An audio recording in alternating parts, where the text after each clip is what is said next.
Lord. It's a beautiful night here in all kinds of parts of Virginia. It is Sunday night.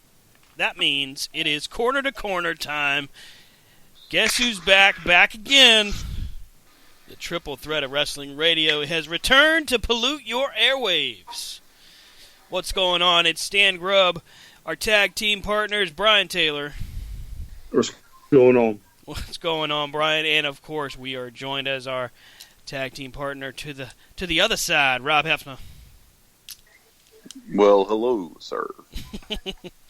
It is a great time to be back on the air. First and foremost, let's just go ahead and identify some locations where you can find us. You can catch us live every weekend on C2C radioshow.com. That is our brand new website. We just got it put together this week. I want to say thank you to every single person that's checked it out, sent me feedback. It's a labor of love that we do here with this show. We love doing it, but stuff happens. Stuff gets in the way, family and all that stuff. And when it does, it tends to distract or maybe pull us away. But the site has really gotten some positive commentary. The Twitter has been getting some nice responses back from people. So C2CRadioshow.com is our new home base. And, of course, you're catching us right now as well on Spreaker.com. And we are still going to be a part of our Beyond Ringside radio network family. We will be broadcasting there as well. Mr. Eddie Lane is, as I understand it, backed up with work. So he is going to be doing that for as long as he has to. So we'll be, of course, joining him as well. And in the event that we record through BeyondRingside.com or broadcast, we will, of course, rebroadcast as soon as it's finished right here through the website and through Spreaker.com. But just very quickly, I wanted to say it is great to be back on the air. And I wanted to apologize for kind of the absence that's been going on. It's not really something I've talked about a whole heck of a lot. But, my buddies, my partners here, it's not really their doing either. It's really been mine. About the past month or so, I have not necessarily been in poor health. I wouldn't want to word it like that. But, I've quit smoking, and I've done a few things to try to get myself healthier. But in the process of all of that, I had... Wait.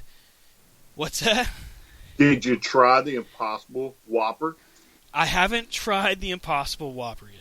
I haven't. You're not doing everything you can to try and get healthy. Well, maybe he's right. You're right. I have failed this city. Damn it. Not even 5 minutes in and I failed. I want to apologize to everybody on the left, everybody on the right. I can't tell. No politics. There's no left, no right. Just the middle. Just the middle. Got it. Right, Rob? All right? Yeah. No right, just middle? No right, no left, just middle. Just making sure we're on the straight and narrow in between the navigational beacons. Did Rob leave us already? There's only the right people, and then there's the wrong people. Oh, Lord. Well, we don't want to say which one is which. Oh, no. This is why we have rule number 1. But you're the one that broke rule number 1. I know, but now you're just breaking it again. The fourth wall is you've dead. Been in poor health, so you don't want to eat that new Impossible Whopper because that may just put you right over the edge. Oh man, I tell you what, it was scary. Going to the hospital sucks. Like going and getting needles and IVs, and then they do this stupid stress test where. All right, so anybody that knows me, Rob and Brian know this explicitly. I don't like exercise. I embody that of which that is lazy. I freely admit this. When we do what we do with UCW, that's probably the extent of manual labor that I do for a month. He ain't lying. I'm just saying. I'm being honest. He carries a box, takes a 20-minute break, opens the box, takes a 40-minute break. Stan, get that plank of wood. Yeah, I'll be right there. Thinks about taking the stuff out of the box. Stan, get the rail. He goes and finds somebody else. Hand me that rail. What rail? But no, it's not in my contract, sir. In all seriousness, I just wanted to point out and really just kind of say, hey, my bad, because it really is my doing. I have just been trying to get myself back up to some standard of normal, And, I appreciate my buddies here, my partners, being patient with me and letting me get myself back up to snuff. But I am damned excited because we have had just an outpouring of really cool feedback from all of our listeners and our fans. And we just want to say, I'm sure Rob and Brian agree, thank you so much. And we are definitely excited to be back with each and every one of you. And I think we should take this time that the three of us have discussed certain things. Uh-huh. Some things we're going to go back to the way we used to do it. We may call the pay-per-view from time to time. We're going to get back to some oddball news, not necessarily just the WWE or AEW. We may draw from New Japan or TNA or even the local indies a little bit more. Mm-hmm. What we call that discussion we had the other day with if the Undertaker had gone to WCW. Remember that one a few weeks yes, ago? our what if conversations, yes. What ifs. And we're going to cover some pro wrestling crates, some games coming out. We're going to try and broaden the horizons there for you. Absolutely. And, hey, we want to give a special shout-out and thank you to our two official partners. I'm very excited to unroll this. This one, I've Unroll? Roll out? Unroll? Unveil? Unveil. Thank you. Unveil. There you go. Rob, the wordsmith of Corner to Corner. Proud to announce our partnership with two of my favorite wrestling news websites, NoDQ.com and LordsOfPain.net. Of course, Lords of Pain has a special place in my heart, giving me a start for my wrestling writing career as far as what you folks may have not seen just yet as Corner to Corner, but that's actually where Corner to Corner started. Corner to Corner used to be a weekly column on LordsOfPain.net, and they gave a young, obnoxious wrestling fan a chance to write out his opinions and give him a chance to have a platform. So thank you very much to both of them. And you will see officially their news feeds, their Twitter feeds on our wrestling news portion of our page. It stays updated all the time, real time. We've also got links to AEW and WWE. I am going to be expanding that out as far as who we put on there, but I wanted to make sure our top four accounts were listed on the news feed first. But we should also extend that opportunity to any indie promotion out there that wants to hop on board. There's no time like the present. Absolutely. We love wrestling, period, man. It's not just one company. Yeah, we've talked about a ton of companies, and we've talked about the big two. Don't get me wrong. We have. And we will still cover the news.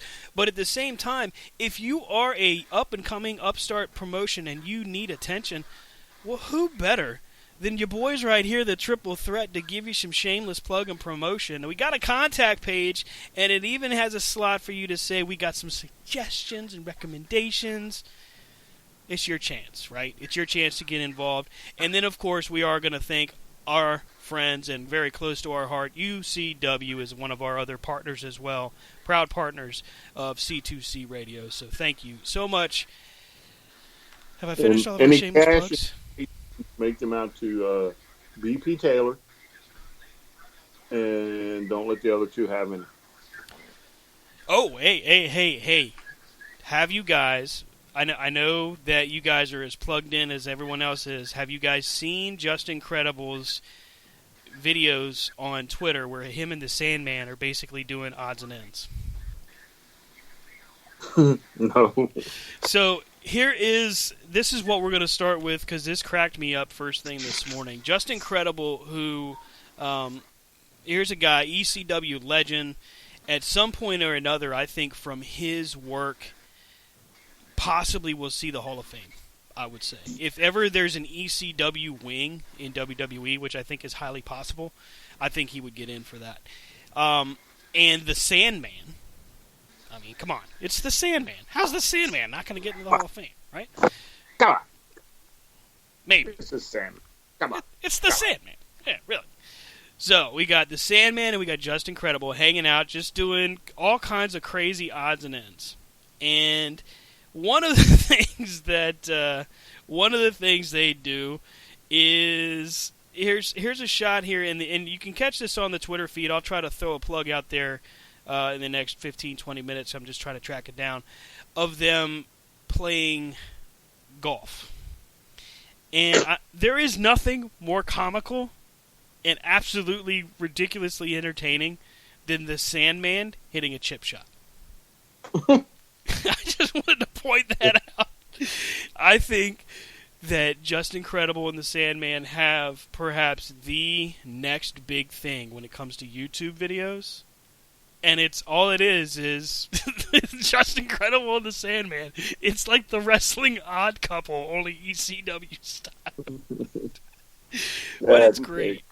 He does a bit where he knows, like, I guess a carny trick with the machines, the little quarter machines, where you put the quarter in, you turn the knob, and you get a prize.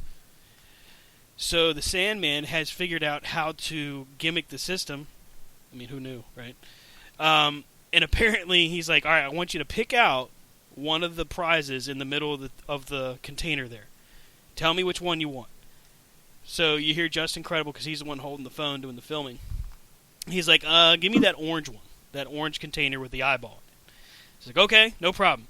So he does this thing with the container, and he taps on it a couple times, and he puts the quarters in, turns the knob, orange, with the eyeball. There's no evidence that I could tell of any kind of stop cut or anything like that where they were piecing it together through Photoshop or anything like that. I mean, could it be that the Sandman and Just Incredible might be the two most entertaining people on the internet right now? Magic. It is absolute gold. It's gold, Jerry. That's great. I'm gonna have to check that out. You definitely want to. It's worthwhile. Loads of fun. Watching him hit the chip shot is the best, though. Did he dress up? No, it's just him and Justin in, like, their normal clothes. There's nothing, like, out of whack for it. There's nothing abnormal. It's just the two of them bopping around town, I guess before a show where they were both booked. And they're just shooting the breeze, playing golf. Who knew? Playing basketball or whatever. I never knew the Sandman even was all that athletic outside of wrestling, by the way. Oh yeah, I mean, you have to be a certain little bit athletic to do that. I am not. Well, others that are. I'm just saying, if they want to do a YouTube show, we'll be happy to plug it right here. Plug it. This week on Just Incredible and the Sandman. We bring. That's a T-shirt idea. So what? This week on Justin and the Sandman? Justin and the Sandman. Only if they have like an old classic, old-timey kind of theme. Mr. Incredible Sandman Show. The Incredible Sandman Show. No, see, I think that needs like one of those old-timey 1970s. Good God. The Just Incredible and the beer swilling Sandman Happy Hour extravaganza or something. The Super Happy Fantastic Show. Yeah, I mean, I think it's long and drawn out. Yeah, that's something's got to happen. It's got to be done, because the faster it happens, the easier it gets for everybody else to be entertaining. So, I'm sure you all got that little ding. Indeed. You want to cover that? Should we cover that? We definitely should. Let's talk a little bit about what's about to unfold on Wednesday nights. Now, it was sent to us by a couple of different people, Facebook and Twitter, both with special requests of what we should discuss with our season premiere. And that would be what appears to now be almost a guarantee of the Wednesday Night Wars.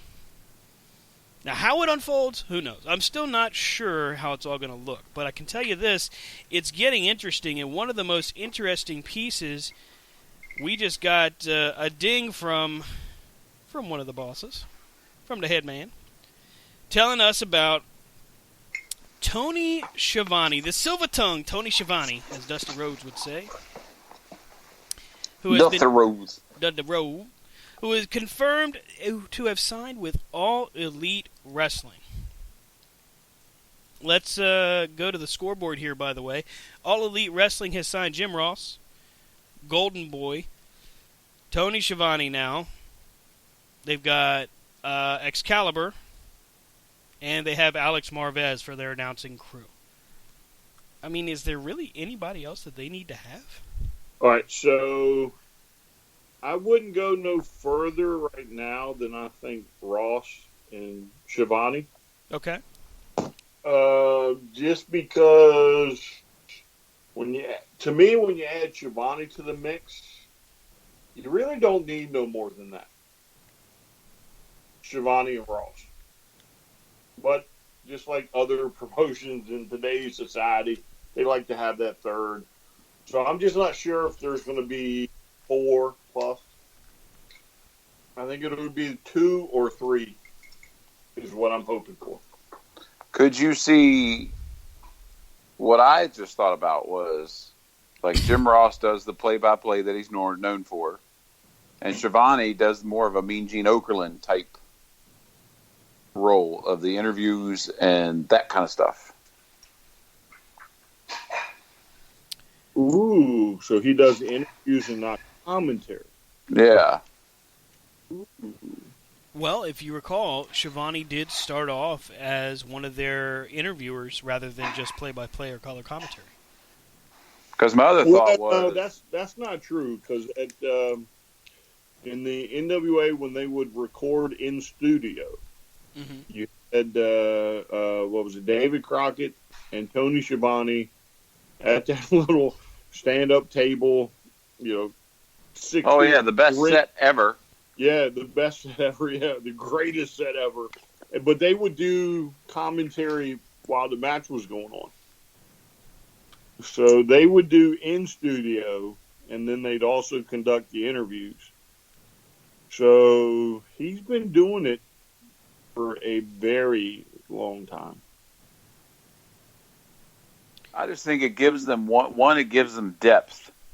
Because I think also it depends on their schedule, but I think it gives them depth, but also it gives them flexibility in what they can see. But then you've got 2 of the mainstay voices of wrestling.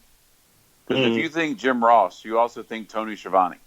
If you're a diehard NWA fan, so you think Jim Ross, Tony Schiavone, and now it's like, well, holy crap. Like, Here? Yeah, so for me, like, what else? If I can have Ross and Jerry Lawler, give me Ross and Tony Schiavone. And I'll be happy. Yeah. What are you typing, man? I'm just typing up a tweet, trying to keep people informed. Are you really that loud? Yeah. All right, yeah. I'll have to be calm with that. Sorry. I didn't realize it was picking up like that. I'm like being all careful too. In my ear, it sounds like you're like slamming the keys. Yeah. Wow. Well, we definitely don't want that going on. Not letting see anybody behind, people getting to see behind the curtain. Sorry. You already busted up the 4th wall before. Daggone it. That stupid 4th wall always getting busted. Let's see. We got Moxley now being hurt for All Out. Got Mercer in the elbow. That's actually what he had when he was injured before. The last time with WWE, right? He hurt his elbow during a match, and then they found out he had staph infection, right? Was it him? I believe it was him. Yeah. Yeah, I believe it was him. Because I think he even says it in the interview that this has happened before. Yeah, he said this is another case. It's the worst timing, and I'll still be there, but I just won't be in a match. Right. Yeah. No. However, I wouldn't put it past him for this to be some kind of ruse and have not Jericho, but Omega fight somebody else only to have him come down and beat up Omega. You mean like a Midnight Rider type thing? Oh, wow. Black Scorpion. We sticking with the old school here. You know, like, he beats this guy down, and then it turns out, or Moxley, you know, is in the mask and beats down Omega, and everybody's like, why is this guy? We don't even know who he is. Yeah. The old rope-a-dope. That's Moxley. Oh, my God. Can you just hear Shivani's now? What in the world? And then, see what else? Phoenix, I think it was Phoenix. May have an injury, but has come and said that he's okay. So there was a rumor that he had a broken leg, and in the midst of this broken leg debacle, apparently Big Time Wrestling had him booked for another show in Connecticut, and in the process of, as all this news is breaking loose, because of course it happens, well, the report comes out almost at the same time that Dean Ambrose is, damn it. John Moxley's elbow injury is getting reported, and Moxley is coming out admitting that he's not going to be at All Out. At the same time that this goes on, we've got Phoenix's reported injury happening, and Big Time Wrestling comes out and says, you know what, it is actually, you know, he's coming in and he's going to be fine. You know, we got him booked and he's going to be okay. So there was a lot of confusing news going on that entire time that Moxley was admitting that his elbow was messed up. Yeah. Stinks, but I think Phoenix is okay, hopefully. Cross your fingers. Because that would really suck for a pay-per-view to be not down just one match, but two. Especially when it's like you haven't, you know what I mean? Like, we got these guys, but we've been letting them do shows everywhere else. And now they're not available for the show we need them for. Mm-hmm. Although Omega and Pop hopefully is going to be really good. So, I mean, could there have been a better replacement for them? No. Aries, maybe? CM Punk? Oh, okay. All right, now you're just toying with my emotions. Throwing Punk out there. I don't think there would have been many good quality replacements from unsigned people that you could have brought in. Yeah, I can't really think of anybody else you'd be able to have. I mean, Austin Aries, though, would be a great match. Austin Aries and Kenny Omega? Mm-hmm. Yeah. Well, you know, they probably got some cards up their sleeve that they could, we weren't going to unveil them here, so we'll have to speed it up and bring them out here. But yeah. Speaking of unveiling, Piper's daughter is in the what do you call it tournament again? The Casino Battle Royale or Casino Royale Battle Royale. Yeah, that thing. Who knew? I didn't even know that she was actually a wrestler. I didn't even know that she was trained. Like, not even a little bit. Yeah. So that caught me by surprise. So, did you see, y'all see Austin Aries and Jim Cornette go at it on Twitter? when has Cornette never gone at it with somebody? Cornette seems to be just like the focal point for every wrestler that wants to kind of make their statement. They just go after Cornette. Because they know he'll come back at them. But then the problem is he comes back at them with both barrels of Cornette, and then they can't keep up. Because then it just turns into, oh yeah?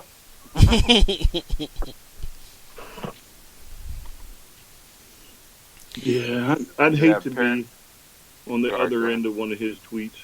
Yeah. Because apparently it was over, Cornette had said something about MLW and the way things were going. And then Austin Aries chimed in and was like, "You've had your say, you've had your chance while you were there, and you didn't say anything to me. So don't come on this and try to make a name for yourself or something like that." Well, I mean, I don't know that there's a person I would want to really want to get into a debate with through Twitter or otherwise, but if you had to pick one, I'm not going to pick Jim Cornette as the guy, because he's forgotten more about wrestling that I could ever really bring to the table. I mean, it would just be foolish, in my opinion. Well, if you're going to pick a fight with somebody on Twitter to like a name a person, you get somebody who's not on Twitter all the time. Also true. You know what I mean? Like, also true. Like, you get one of those people that may see your tweet and say something to you, but then forgets it in the other 600 he gets. But he sits there, and I swear, Jim Cornette, once you say something, he sits there and likes it. So then he sees everything you say. Like. Yeah, although, if we're going to pick on somebody, we might as well just go right for the top. So, Stan, if you want to slide me your Twitter login, I'll take care of that right now. No, we don't need to do that. Let's not go that direction. Stan from Krypton says, "Who do you in the blue hell think you are?" Hey. First and foremost, out of respect for the request that I've gotten multiple times, my Twitter is no longer Stan from Krypton. What? Yep. It is just at Stan Grubb. Well, I'm not changing mine. Aww. Professor Dick suits me. Stan got tired of when he'd give it out, like when somebody would be like, "Hey, so what's your Twitter handle?" Stan from Krypton. What are you, 12? Yeah, they'd be like, "Only Superman survived Krypton." Yeah. And Supergirl. Not either one. Or am I? Dun dun dun.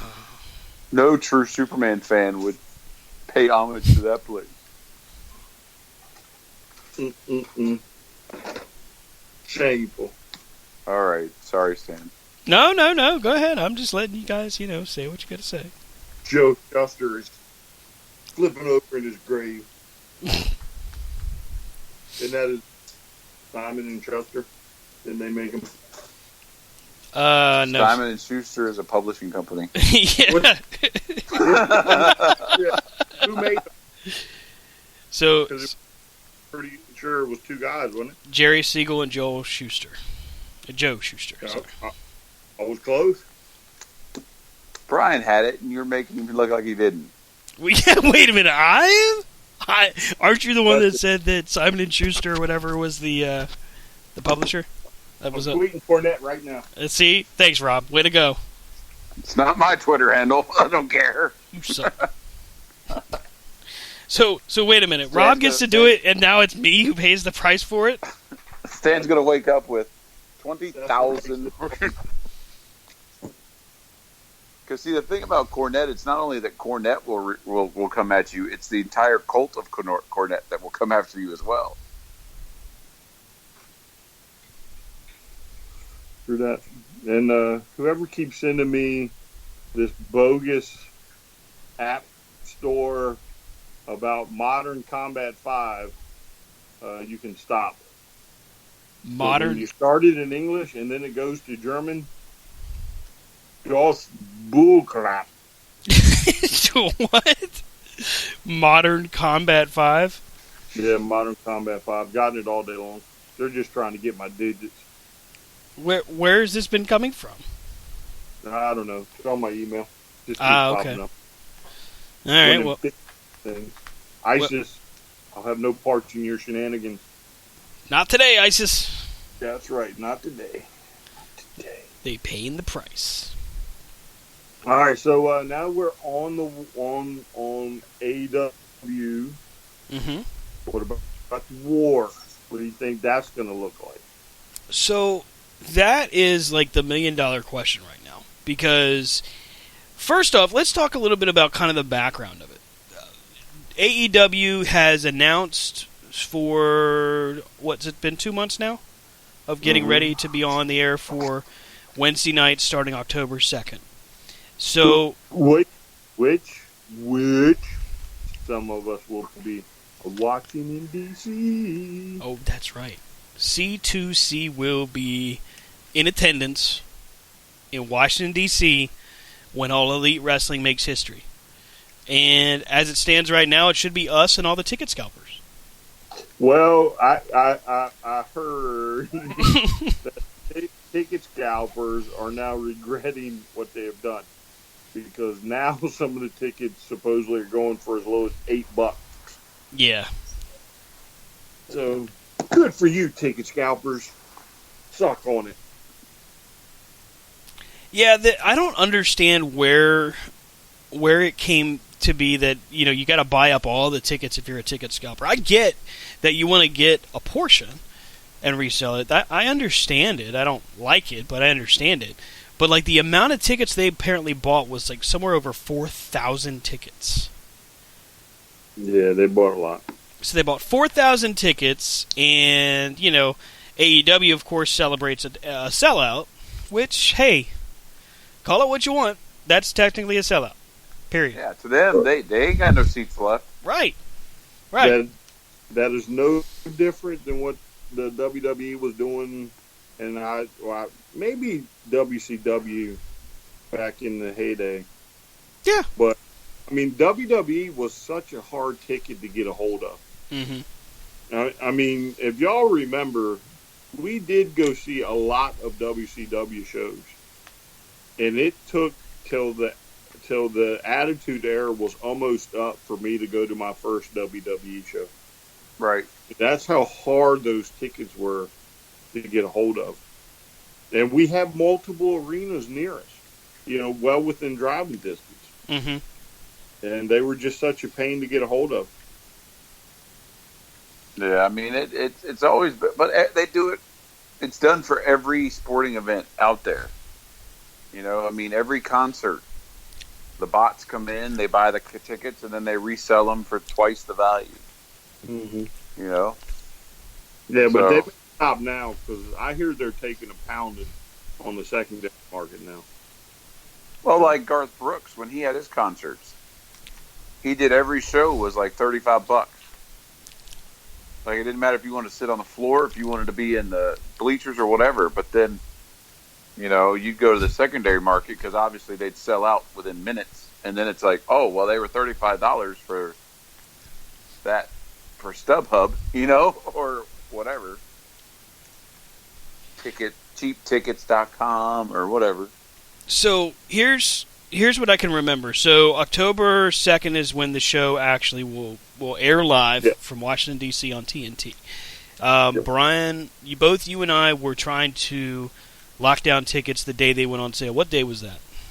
I don't remember the exact day, but on that particular day, the robots basically shut down the ticket office. Yep.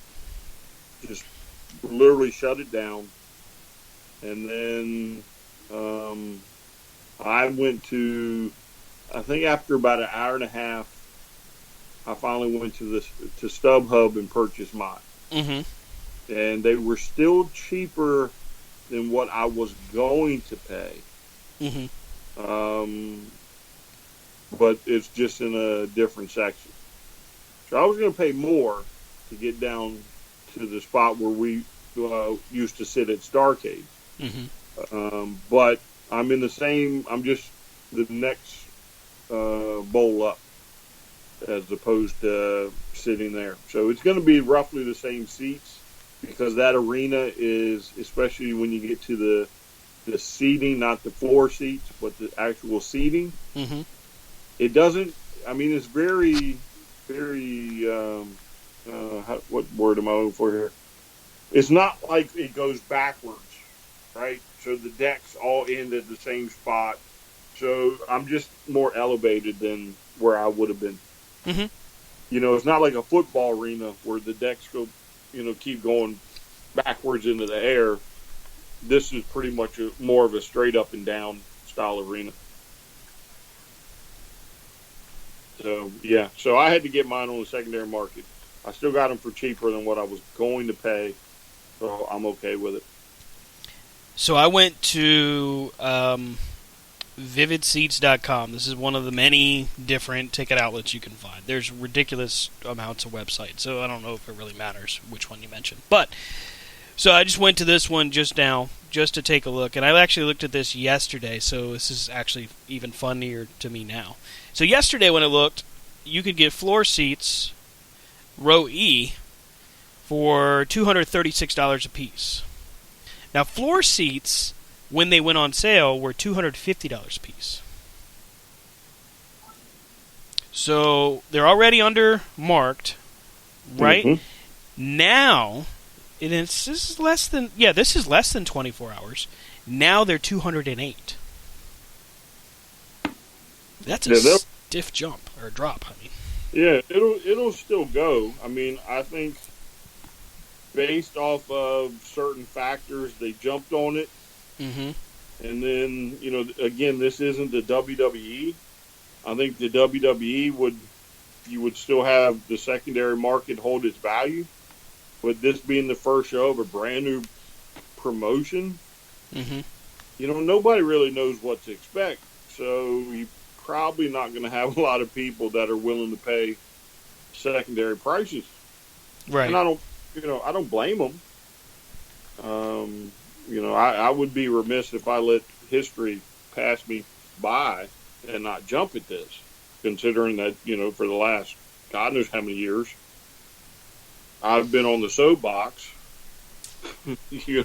right. beat my chest, stamped as hard as I could about this. And so, I'm cool, but, again, Philly is the following week.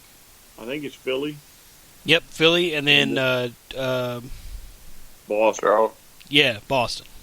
Yeah, so Philly, their tickets are dropping on the secondary market, not quite as bad as DC. Boston's apparently is holding strong. So hopefully after about the fourth or fifth show, the scalpers will just go away.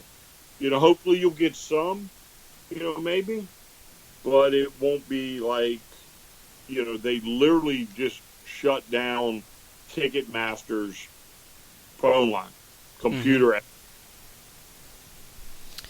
Yeah, I mean, it's one of those things where it's going to happen. You're going to see ticket scalpers go out there. It's expected, but at the same time, I don't know that anybody anticipated the volume of what we saw, at least with the DC ticket dates. But Boston and Philly apparently are seeing a similar drop in dollar value. But Pittsburgh and Charleston, West Virginia, those are, I don't think, are they on sale? Let me just take a quick look. They are on sale currently, and you can still get, this is for Peterson Event Center in Pittsburgh, get really decent seats for $20. So pricing on them, the tickets are priced right. These events are going to draw. I have no doubt in my mind that we will see solid shows. Sorry, I got the hiccups all of a sudden. Yeah, again, I think the first few you have to get through the scalpers, mm-hmm. and then once the scalpers realize, well, that was kind of dumb for me to spend, $10,000 expecting $20,000, and now I'm shelling out $6,000. You know what I'm saying? They're taking a loss, and once they figure that out, they'll stop buying so many of these tickets. I mean, again, it would be just like any NFL game. You'll have some that are going to be sold, at the location. You'll have some on StubHub, but it won't be like this first go round. Right. Well, I also think it's going to be AEW stepping in, and I think that's what's happening with these other venues is they're stepping in, keeping their governing people are actually taking a better stance at it, because just like anything, it's up to the talent. You know what I mean? Like, if you come in and say, all right, well, this is what all my stuff's going to get, and then they don't do it, I mean, AEW can take their ball and go home, change venues, you know. But I mean, Ticketmaster rules the world, you know. But but I think you'll see, as Brian said, it'll start leveling out. It's a new thing. I would have thought, and I thought that the show in DC sold out quick, but then come find out that it's all bots. But hey, that happens with all kinds of shows. Well, I mean, I imagine it happens with NFL games, Super Bowl, playoff seats, baseball, basketball. It would happen. It may happen with the playoffs, right?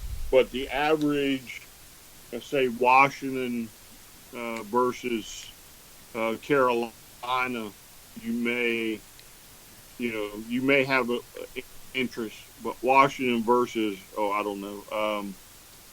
God, I'm trying to pick one to not sound too bad about it. God, I can't use Cleveland no more, which is truly amazing. I cannot use Cleveland. The Bills. You know what I'm saying? Mm-hmm. Well, you may not.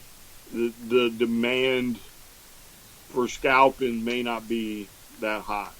Right. You know, but if Cam comes to town, you're probably going to have more scalpers be like, or Dallas. Dallas shows up. You know, you're going to have the scalpers out there in droves trying to get as many tickets as possible. But Washington versus the Bills, it's Washington and the Bills.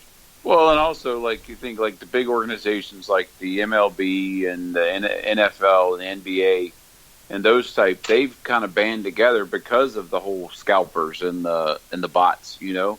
Mm-hmm. They've kind of banded together and formed their own ticket place where, because you think about it, most of those things are all season tickets, you know? And a lot of it is season ticket holders who don't want to go. And as a former season ticket holder, you know, like when you're selling them to your buddy, you don't want to gouge your buddy, you know, but if you're going to sell it to a total stranger, hey, and we all know as a Redskin fan, Dallas games, Giants, Eagles, all demanded a higher price than, and Pittsburgh demanded a higher price than, like Brian said, the Bills, you know. And so, but those big companies stepped in and made their own official resale site.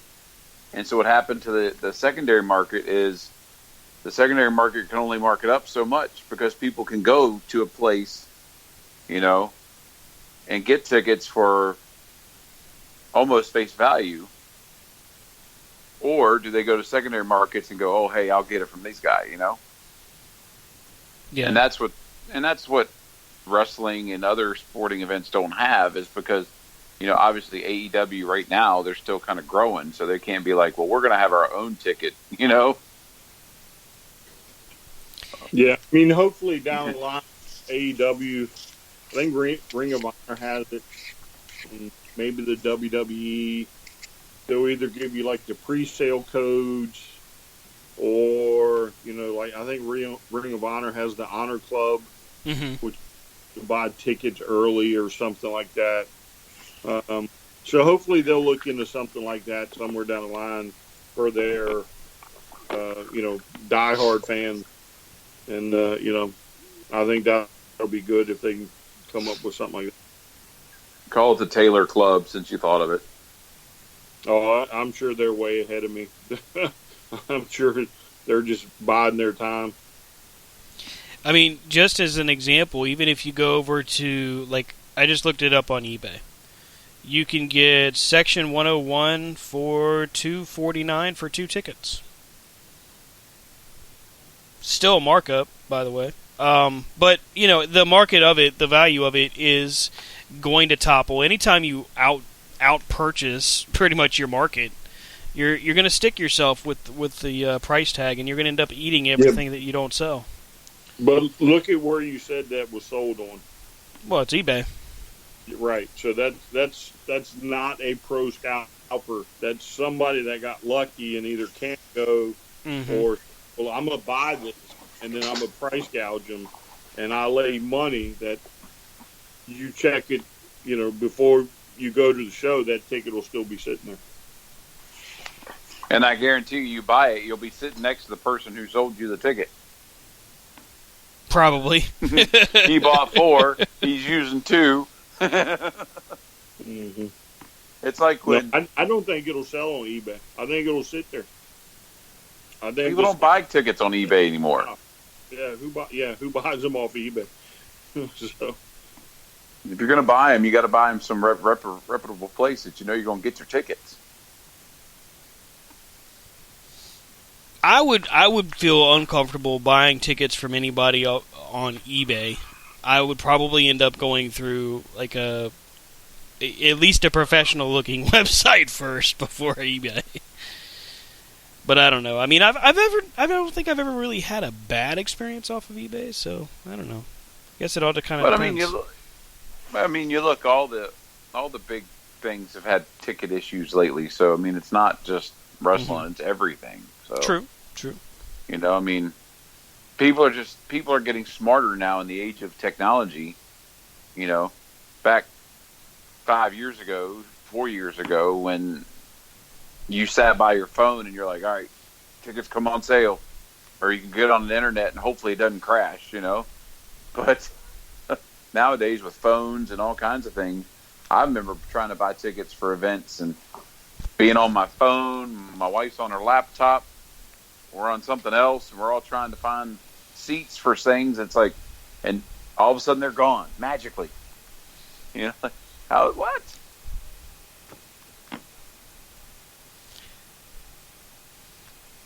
So we've talked about the tickets, right? We've talked about how scalpers went out there and basically overdid it. Now we look at what some are calling a predatory business practice. And I use that specific phrasing, because that's what I've read the most of on Twitter, Facebook, and a few other spots. So, it doesn't matter who we go with first on this, but I wanted to go ahead and talk about this. Did WWE, in making their choice to put NXT on USA September 18th, in the same time slot that AEW will be in, did WWE do this in a way to hurt All Elite Wrestling? Not compete, but to truly hurt them.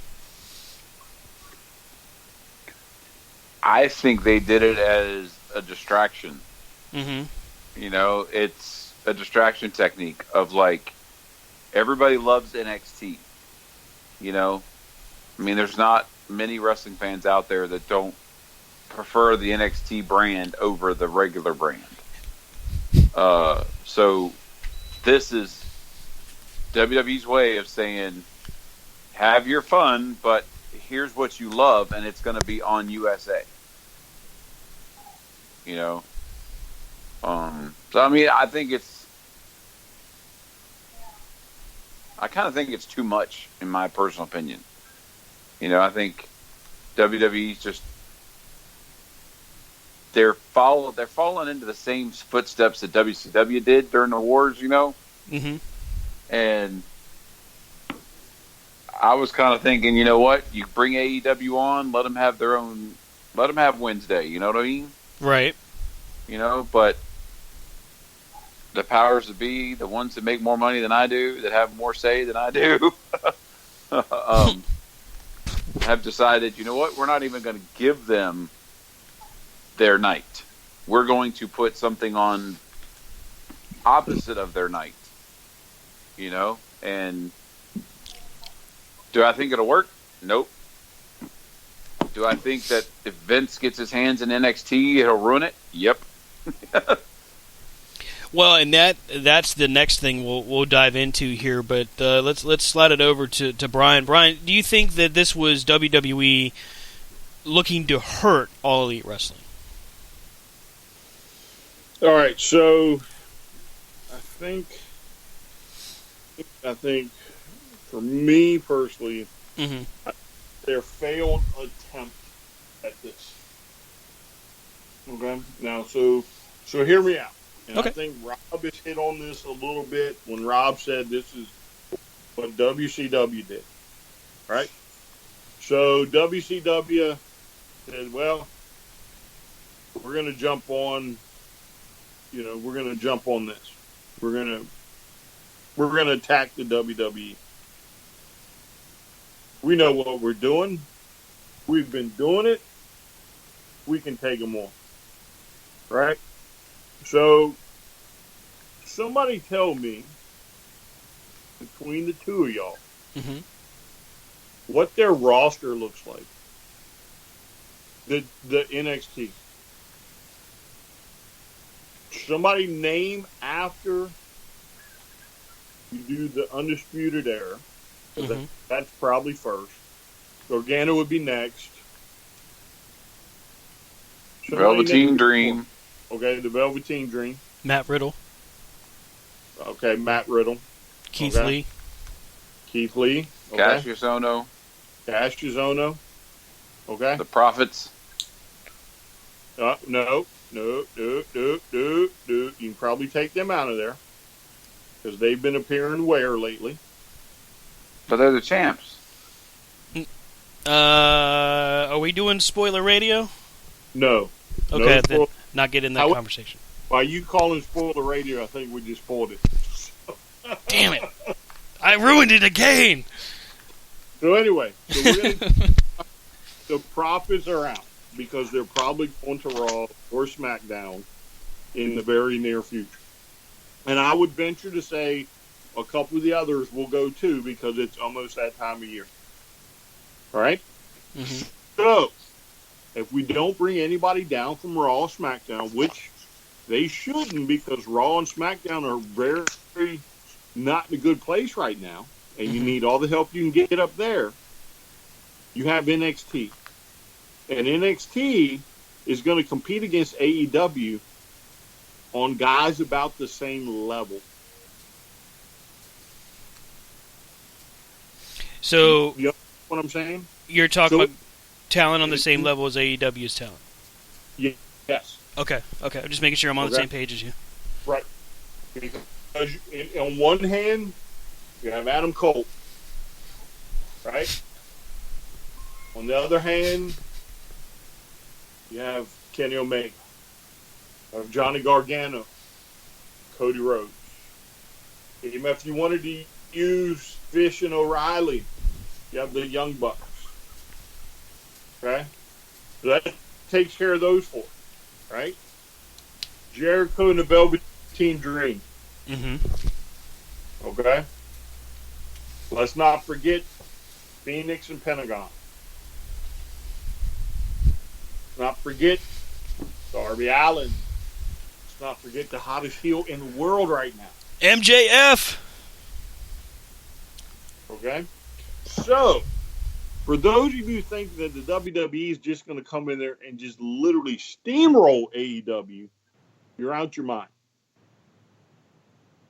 Kenny Omega has strung more 5-star matches together than the entire NXT roster combined in the last few years. Gargano, I think, has one. Cole may be the other. Anybody else? So, what about... Did you say Ciampa? I'm sorry. Well, yeah, but he's hurt. You can't really count him.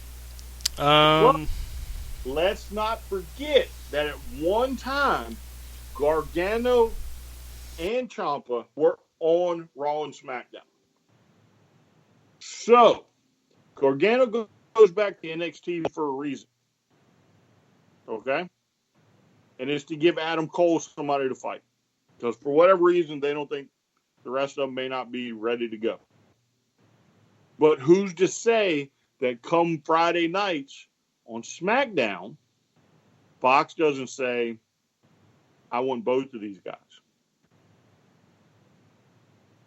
So now the roster is getting a little bit diluted because some of the guys that aren't as well known now have to pick up the slack. Yeah. You see what I'm saying? Triple H. Let's take Triple H. Right? So we've all touted what he's done in NXT. Right? But let's not forget, he also helps on Raw. And he helps on SmackDown. So Triple H has got to make sure not one, not two, but three shows look good, plus a pay-per-view. 4 shows compared to 2 with AEW. You see, it's not as easy as it's the WWE and NXT. Yeah. It's not that easy. And they're in a prime spot to get knocked down a peg if they can't produce. Because now the big light is on them. And you're talking people that are used to stadiums of 10, 15, 30,000 people. Some of them are more used to the 100, 200 seat stadiums. Now the big light's on them. And it may not be as cheery for NXT as what people are thinking. So, I mean, part of that's actually an interesting take because I hadn't really thought of it in that regard. So some of these guys could be, I want to say this as politely and kindly as possible, but just not ready for prime time. Correct. Now we know there are a certain number of them, and have been picking up even more off the indie scene the last few months. Santana Garrett, I believe, has now been picked up to the what's this Full Sail, whatever. I'm having the brain fart. Performance Center. Thank you.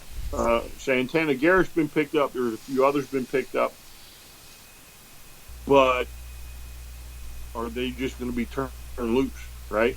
Right. Or they learn the WWE way first. So it may take them 6 months to a year to even show up on TV. Wow. So now we're about to find out if the Undisputed Era are truly going to earn that money. Because they're going to have to carry the show along with Gargano for a while and Velveteen Dream. And they're going to have to face, pound for pound, the best pro wrestler in the business today, what some people call him, in Kenny Omega, Chris Jericho, Cody Rhodes, Dustin Rhodes, the Young Bucks, Phoenix and Pentagon, the greatest heel out there right now, say it. MJF. Yeah.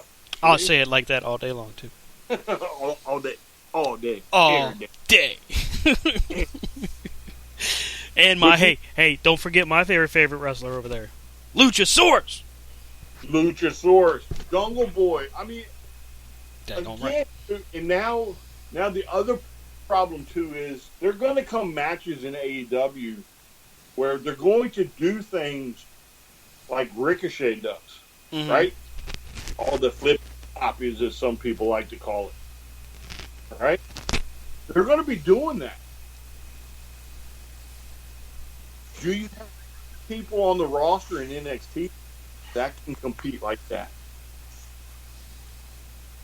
You know, I mean, there's so many different avenues AEW can go because they're not cornered by a sandbox created by Vince McMahon. Mm-hmm. They're not being told, you know, if what they're telling the fans is true, go out there and perform. We're not holding you back. Go be you, right? Right. We don't want you cookie cutter. Whereas on NXT, most of them are cookie cutters. They're NXT cookie cutters. That's why when they come to Raw or SmackDown, they can't get out of that mold. They're the same cookie cutters. They're just a different brand, and Vince doesn't like it. You know, the interesting parts about this, and it's been a multifaceted argument, and Brian, you brought it in the process, or in the method that, realistically, that's what, in my opinion, an all-elite fan should say. Truly, because you can look at it as, was this and this is what I've read, a predatory business practice. You can look at it that way and say on the surface, yes, they're trying to cut the knees out from all elite. And on the surface, I can kind of see the argument, but I can also see, and this is something that this came from Busted Open Radio. Bully Ray actually said this, that it would be a foolish move to let a brand run unopposed in a marketplace. And I agree. Business-wise, you do want to compete because it's going to generate something, whether it's more interest, it's competition. So on that regard, I agree. But I also agree with you, Brian, because what you're going to find out here is that NXT, well, and I think we all agree that we love NXT. Oh, yeah. Yeah, I think we're in agreement there. So we're not putting down what they brought out, but what we are identifying is, hey, for every Johnny Gargano, Tommaso Ciampa, and Adam Cole, you've also got the Velveteen Dream, who just now hit his stride. And how long has he been the Velveteen Dream? Right. And when does he get the call?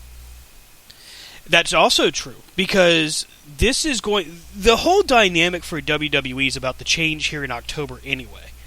Because when they go to Fox, they're about to find out very, very, I don't want to say harshly, but very quickly that their world has changed. Because the brand split, is a hard split starting in October. Sure. So, well, at least that's what Fox is alluding to. Yeah, and I don't necessarily agree with the predatory practice. Right. I would agree more with Bully Ray. Right. I'm not going to run unopposed, right? But I can't take Raw off of Monday nights, and Lord knows I cannot do anything with SmackDown because shortly after AEW starts, it's going to Fox and it's going to Friday night. Right. So what else can I do? Okay, NXT, everybody's been yelling for you. Here you go. Here's your big opportunity. Right. However, there are glaring holes in NXT that nobody is currently looking at. Right? They probably have 50 people down there at the Performance Center. But you know how many you see on a regular basis? Maybe 10? I was just about to say maybe 10 to 12, somewhere in that. Right. So they can have 50 people in the wings. It's just like pro football, right? Mm-hmm. If these 12 are the best ones you have on a 53-man roster, well, that's all you're going to see is these 10 or 12. But when one of those 10 or 12 goes down, you now have to supplement and bring up the next guy. And that next guy may be nothing like what you've had. And that's where it's going to hurt you. Because AEW, they're not restricted and bound by this.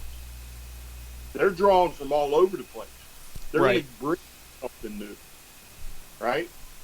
They're going to, from Japan or China and all this stuff. These are new styles. They're going to have people in the wings. And you're not going to be familiar with the ones that they got in the ring now. But they want you to learn. We're not going to hide them. You're going to learn about them.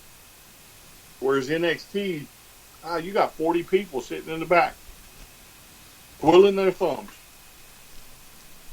I mean, there's been some moves from NXT that seemingly didn't make any sense during reading the taping results.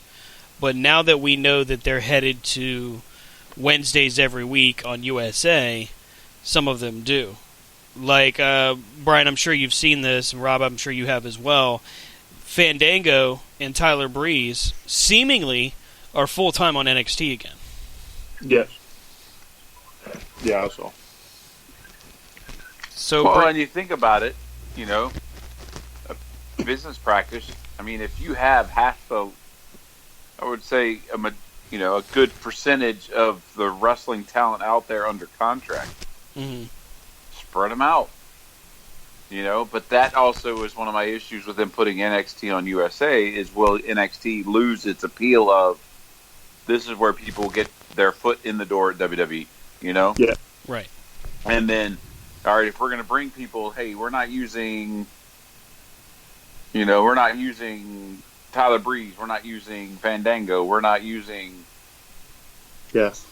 all these other guys, we're going to put them on NXT, and then NXT loses its identity as standalone, different, next great thing, and that's what I worry about if what's his name gets his hand in it. Well, and then let's put it a little bit bigger of a wrench in the works as it is. So here's the most recent report that I saw 3 or 4 days ago, there is a rumor, and I want to stress that this is strictly a rumor, but there's a rumor that the boys over at 205 Live are going to be filtered over to NXT, as 205 Live may end up no longer airing on the WWE Network. All right, so let's just discuss that rumor, and let's go with the numbers I said. Okay. So now we're going to take an additional 20 to 25 people and lump them into a program that only uses 12 people, right? 10 to 15 of those 205 Live guys normally get shown all the time, right? Because everybody loves 205. Gallagher, some of the rest of them, right, are going to get thrown into the NXT mix. So that means the bottom guys, 4 or 5 guys, are now going to get shuffled back into that deck. So if that's your rumor, I think that's very wrong. Mm-hmm. You should spread them among all 3. You can't take 15, 20 dudes and dump them into a roster that's already lined up 50 people deep. Well, and you know that if they get rid of 205 Live, at this point, Vince isn't there. Like, the machine is not going to let anybody out of their contracts. You know? No, as a matter of fact, they're now copywriting more and more people's names, trademarking more and more people's names. Matt Riddle's name, for example, just got trademarked by WWE.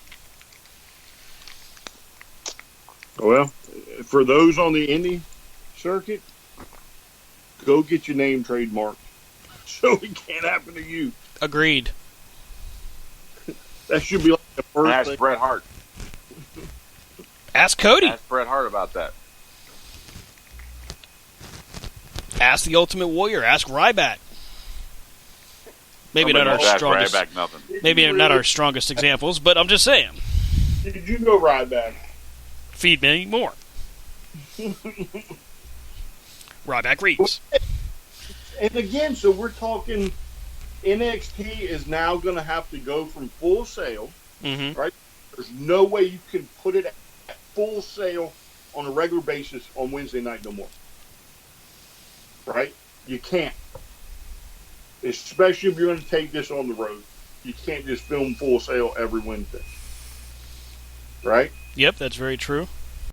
You now can't build the arenas like when we saw NXT in Richmond.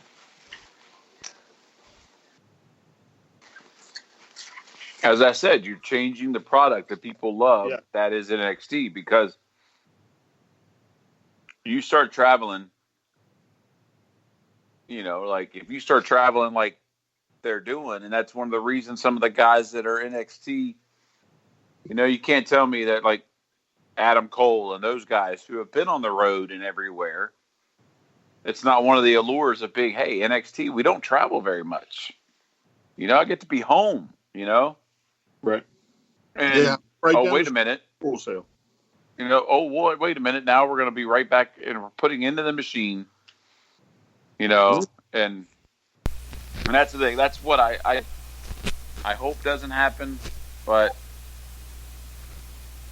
listen, there is no doubt that's going to happen. The first show that's going to get railroaded is NXT. The reason why is because NXT is probably going to outperform Raw and SmackDown. It always does. Right. And now they have competition, so which means they're probably going to be better than normal. But now Vince is going to eventually put his paws into it and say, well, I want Adam Cole to go to Raw. I want Roderick Strong to go to SmackDown. And we're going to keep Fish and O'Reilly on NXT. Sound familiar? That's pretty what they do.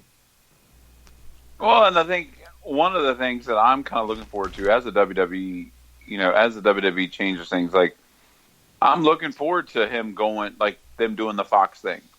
And I'm hoping that they say, you know what? They can't be that many people go, because this whole brand thing, if you're trying to change the brand split, you know, you're trying to, like, I mean, good God. Every week, Well, there is no brand split right now. And it's correct. annoying. And here's the other little untalked about thing. So I want y'all to think about this, right? So let's go back to in their prime in the 90s and early 2000s, where we were just swallowing up tickets right and left for these big shows, right? Raw, Raw or WCW or whatever, right? It came to Northern Virginia, we went and saw it. Mm-hmm. Now there's a possibility that you could have Raw within 100 miles of you, AEW within 100 miles of you, SmackDown within 100 miles of you, and NXT. Any of those four at any combination of those four at any one time, right? Who are you going to pick? Because that's the question, isn't it? Yes, you could very easily be taken away from one. Because, all right, so let's take the three of us, right? Look at it today. I go AEW until at least they tell me otherwise. I don't know what you two would pick. But if Raw was in D.C., AEW was in, say, West Virginia, and NXT was in Richmond, right? Nice little triangle there. Mm-hmm. Who are you going to go see? You only got room for one. You can't afford all the tickets. And two of them are on the same night. Wow. And we're talking current rosters, right? Today, as of today, right here, right now. If it just happens to turn out that way one of these times, and I'm sure it will, because the way they travel, you're going to get, say, one in Baltimore, one in West Virginia, and one in Richmond. All within driving distance of us. You only can buy one ticket, or you can only buy tickets to one show. Who are you going to buy? Wow. I would probably, and maybe it's just because it's the popular choice right now, but I would probably do AEW. Because right now AEW is making history, so I'd want to be there for it.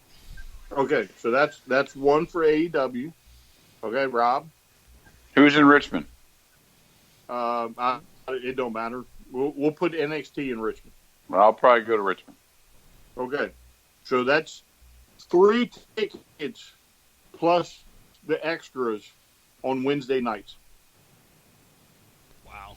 Not one of us would go see Raw. You could even flip it and have SmackDown in Baltimore instead of Raw. Mm-hmm. Guess still not going to SmackDown. So eventually you may very well find that what you did is going to hurt your main two shows because people can't afford to buy all these tickets. So now you got to learn to space out your shows. AEW is just like, well, I'm going to just go to whatever arena I want. But Raw is going to be this huge circle running the country. And if you get too close to one spot within a certain amount of time, people ain't going to your show because they can't afford it.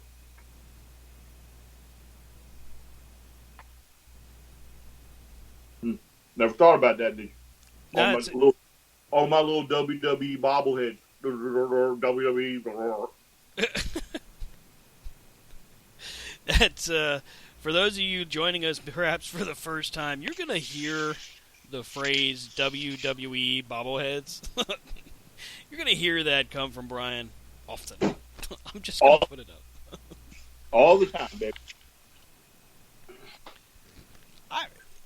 It's tough because, like, all right, so if it's on a Wednesday and you've got a choice between seeing, Cody and the boys, in AEW versus Adam Cole and Johnny Gargano and the Velveteen Dream and Matt Riddle, man, I'm not going to lie, that's a tough choice because you get a chance to see on either show, at least right now, a great event, right? But to me, and this is where I kind of tend to fall, it's AEW right now is making history. Like, their first show in DC, there was no way in the world that I was going to miss that.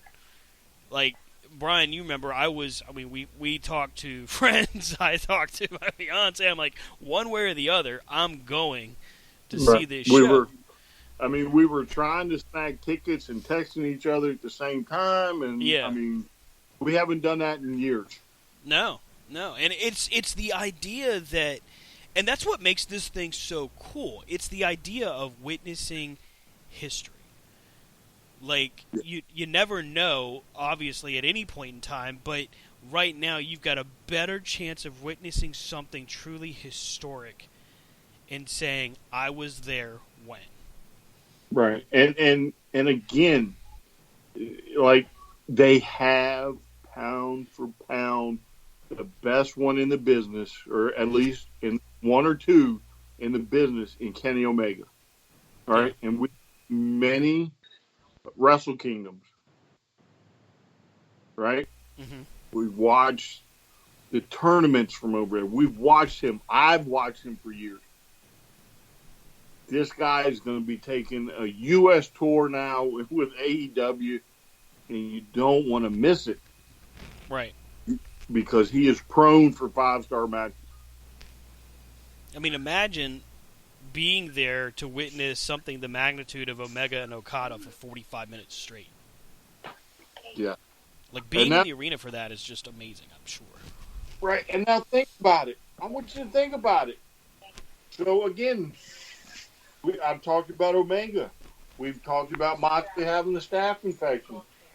Well, they couldn't have the pay-per-view match. Well, if he gets better, where's the likely night they should have it? In DC. Mm-hmm. And there's so many different pieces of this. I mean, we could literally spend, if we really wanted to, we could spend 2 hours just unpacking what AEW is doing right now. I mean, if you really dig in deep to it, if you really dig into the ground level and even below the surface and do like behind the elites, or being the elite, or the road to All Out, the different social media posts, the way that Cody and the crew have conducted themselves at their upfront, meetings and press releases with All Elite Wrestling. Just the way that they've presented themselves from start to finish so far, this is why there's so much excitement. Because it's just different. And it doesn't necessarily mean that it's going to be... And I understand, and part of me even agrees that there's a lot of similarity to how WCW did it, but only in regards to doing business. And that was what WCW was doing really well, by the way. It wasn't until Time Warner and AOL got their little mitts in there that WCW really started to truly fall apart. And even towards the end, when the Magnificent Seven and some of the storylines towards the end of WCW, even at that point, there was still good TV going on. Not great, but it was good. They had good moments. I mean, let's not forget Lance Storm. Yep. When he held 6 titles or whatever it was at one time. What did he call the Cruiserweight Team title? Canada. Yeah. They still should have given him a stupid title.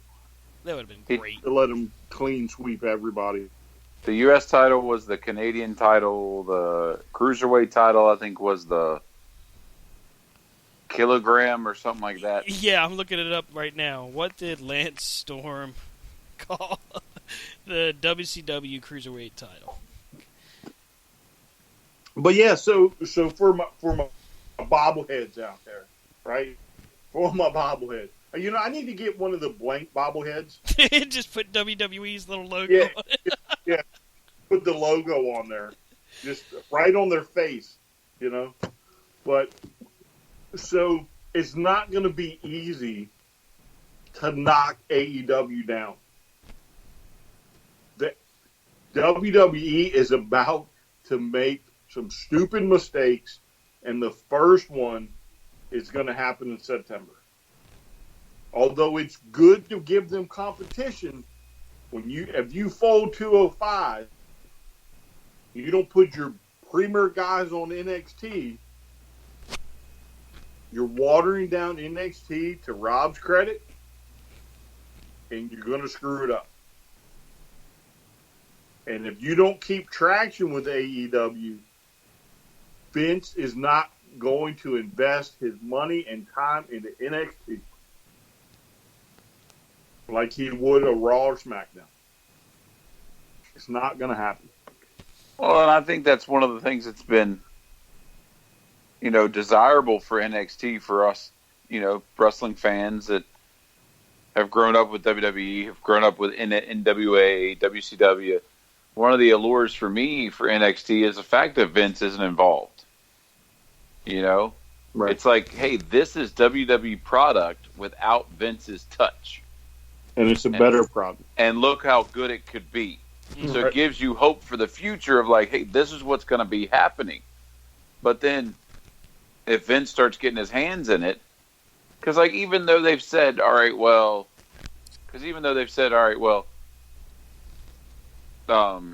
Eric Bischoff's in charge of SmackDown and Paul Heyman's in charge of Raw.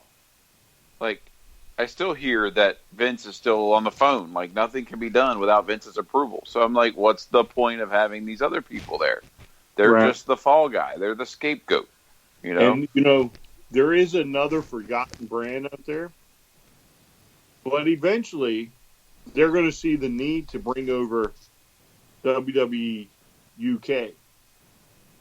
NXT UK. Yeah, whatever you want to call it. Well, both, yeah.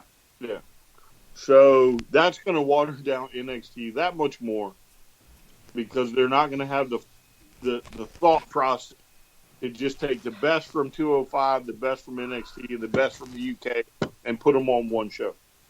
They're not going to have the thought process for that. So before we get into All Out's predictions, because that is next weekend, so we do want to do our predictions for All Out. I wanted to find, and I did find it. So Lance Storm's genius, in my opinion, in WCW is unrivaled. And what he renamed the Cruiserweight Championship was the 100 Kilos and Under Championship. The Hardcore title was called the Saskatchewan Hardcore International title. And then, of course, Rob already had it. The U.S. title was the Canadian Championship. And we miss you, Lance Storm, and all your titles. Yes. I mean, I still remember that to this day where he came out and he's like, you know what, I won this, but it needs to be up. I need to upgrade it or I need to make it better. Right. Just like Lance Storm's going to do. And then he pulled the sticker out and I'm like, what? That was pretty good TV. Because, like, that still is one of my favorite belt designs. Mm-hmm. Was that, and then, like, for him to take that big and put the Canadian flag, I was like, oh, what? Like, that happened. That just happened. So then we all waited. We're like, he's going to win the title. But then I think by then, hadn't they put it on Hogan or whatever? God only knows.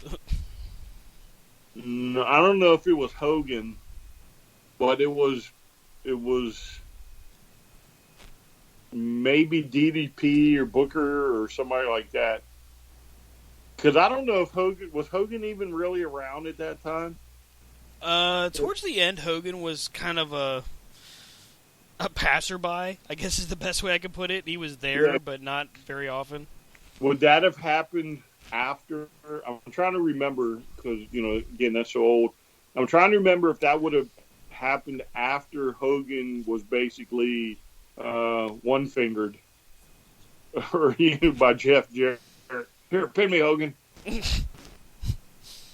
That was, that part of WCW, and I know a lot of people look at that as kind of like the beginning of the end for them, but to me, that part of WCW was the most entertaining because you really never knew what they were going to do next. Oh, yeah, that was crazy. That really was crazy. I mean, the poke of doom, the finger poke of doom was like, what the hell just happened here?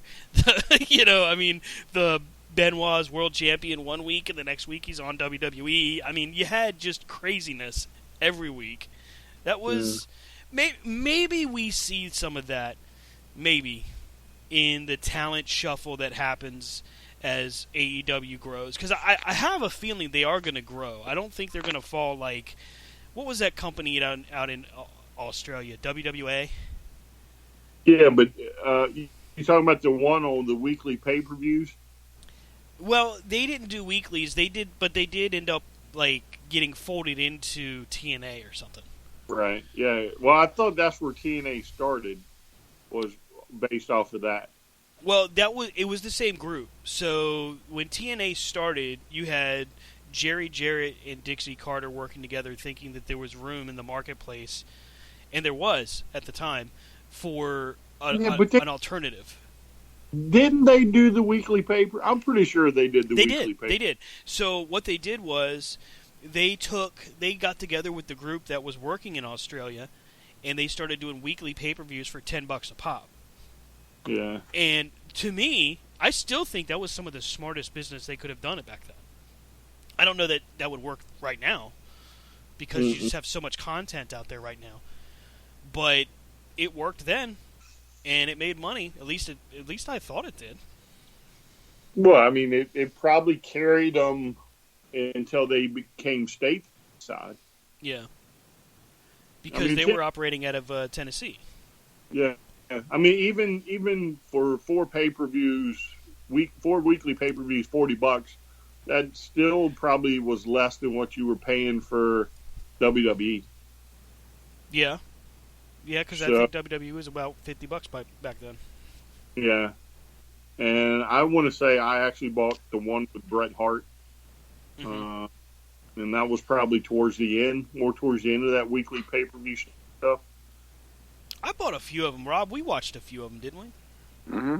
Yeah, we watched a few. We watched some of the Sting appearances early on when Luger came out and kind of stunk up the joint, which was comical and sad. Then we saw... You remember the Legends one we watched? Where somebody attacked Tully Blanchard in the parking lot? Yeah. Oh, yeah. Wasn't that an actual pay-per-view? Yeah. It was like, but wasn't that supposed to be a show or something too? Like they were going to turn it into a weekly thing, and then it was like... That was one where Jake Roberts showed up hammered, right? I don't remember. I think, wasn't Tony Atlas on it? Yeah. Yep. Yeah. It kind of reminded me of what we saw in Charlotte. You know? Hey, you know what else I remembered seeing the other day? The AWF, American Wrestling Federation. That was where Tito Santana was their champ. Nothing wrong with Tito. If I could only remember all of these wrestling promotions, because I used to find them, so literally I would find them at like 3 o'clock in the morning. Yep. On some, like 856 and a half channel, I remember watching Southside Wrestling. Southside Wrestling when I lived down south, and then it looked like it was in some garage. But they had a TV deal and one row of people. Yeah, well, that's like championship wrestling from Hollywood. Mm-hmm. I used to watching that when I could find it, and they literally maybe had 20 people. Yeah, and they had 2 rows of seats at one side of the ring, and the other 3 sides were open that I could see, and you had an announce table, and it was good. I bet you guys don't remember the BET wrestling show. BET wrestling? Yep, BET had a wrestling show. Now, it didn't last very long, but they did have one. I don't know if I saw that. It was towards the late 90s, early 2000s. And he Googled that shit. He don't know. No, because their top guy was a guy named Solo. And he was only on for maybe 6 months. I don't know if I saw it. I may have seen it. I don't remember it. I remember. I'm telling you, again, there were so many. If you found the right channel. I mean, some of them would just be, like Rob said, in somebody's garage. They would have a TV deal at 3 o'clock in the morning. And by God, if I found it, I was watching it. Oh, yeah. I remember watching one. It was like recapped old Mid South or mid. It was like old Mid South, Mid Atlantic. It was Ricky Morton was Ricky Morton, but it was before he became the Rock and Roll Express Ricky Morton. Mm-hmm. You know, like it was. You'd see him and be like, he'd be arguing about something in front of some wood wall. You're like, oh, if you'd only knew what you'd be doing in a few short years. Stay with it, man. That just reminds me of that. There's that guy that, God, what's his? I can't even remember his name. He's a Ric Flair knockoff kind of guy, and he has his garage painted up as a wrestling arena, and he's got the arena set up, the layout of it set up so that it looks like there's people in the stands. So it's like cascading backwards, like it's an arena. It's like this. That's pretty good. This he's got issues. He needs somebody needs to get control of his bank account. Oh, it's Paul Lee. That's his name. Nature Boy Paul Lee. He's out in Georgia and Alabama, I believe. Still swears up and down to this day, by the way, that the Ric Flair image was given to him by the Nature Boy himself. Ric Flair didn't give nobody nothing. I'm just telling you what the man said, man. If anybody's ever read the Ric Flair book or know anything about him, you know he didn't give nobody nothing, except maybe a beer. Let's find the. Go ahead, Brian. Speaking of that, though, could you imagine if he did do it, and this guy Paul had it on contract?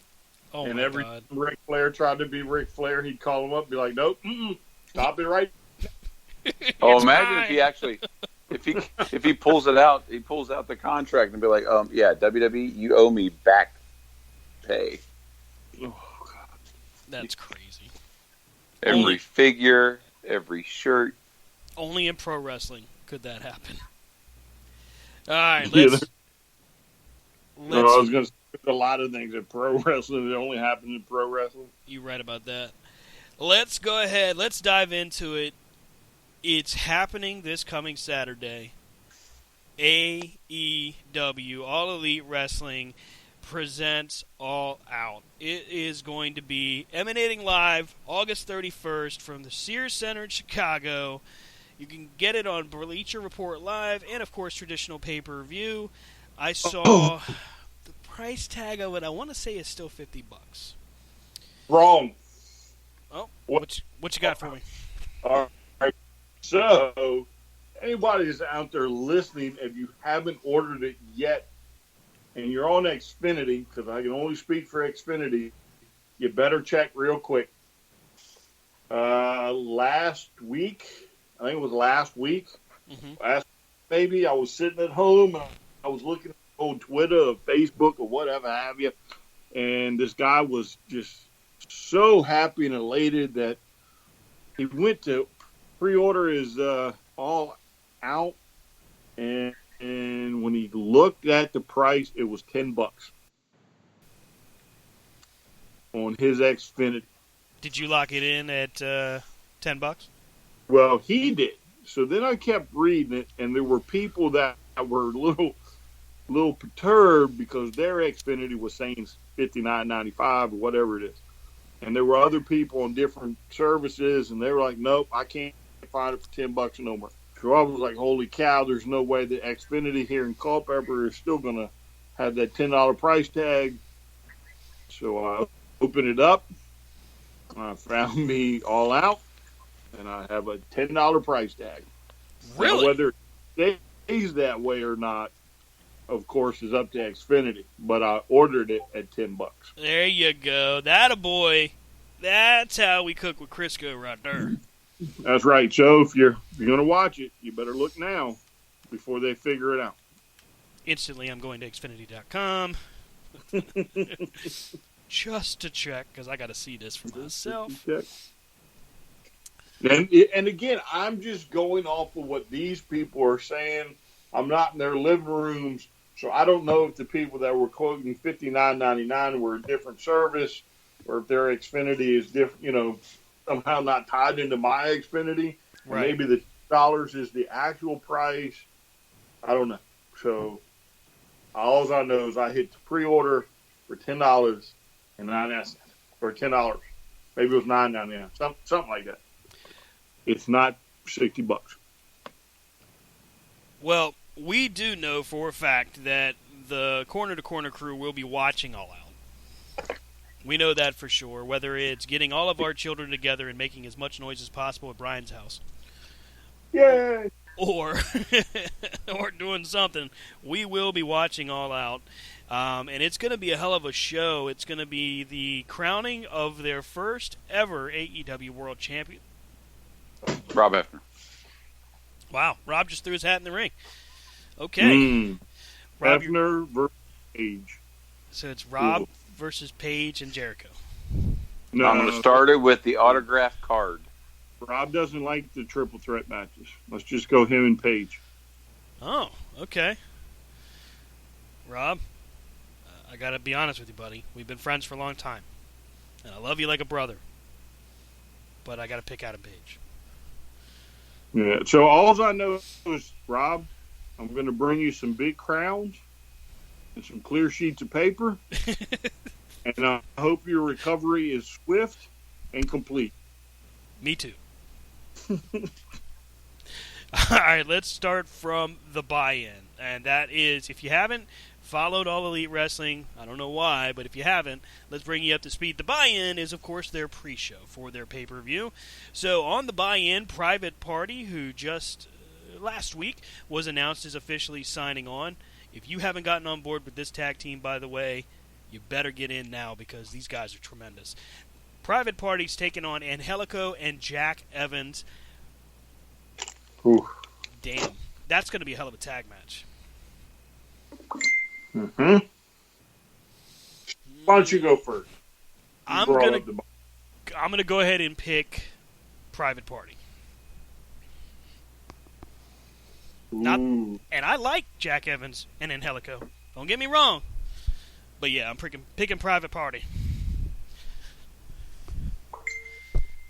Rob, who you got? Angelico and Evans. Oh, okay. The contrarian speaks. I'm going to have to go with Rob and Angelico and Evans. Okay. Fine. Be that way.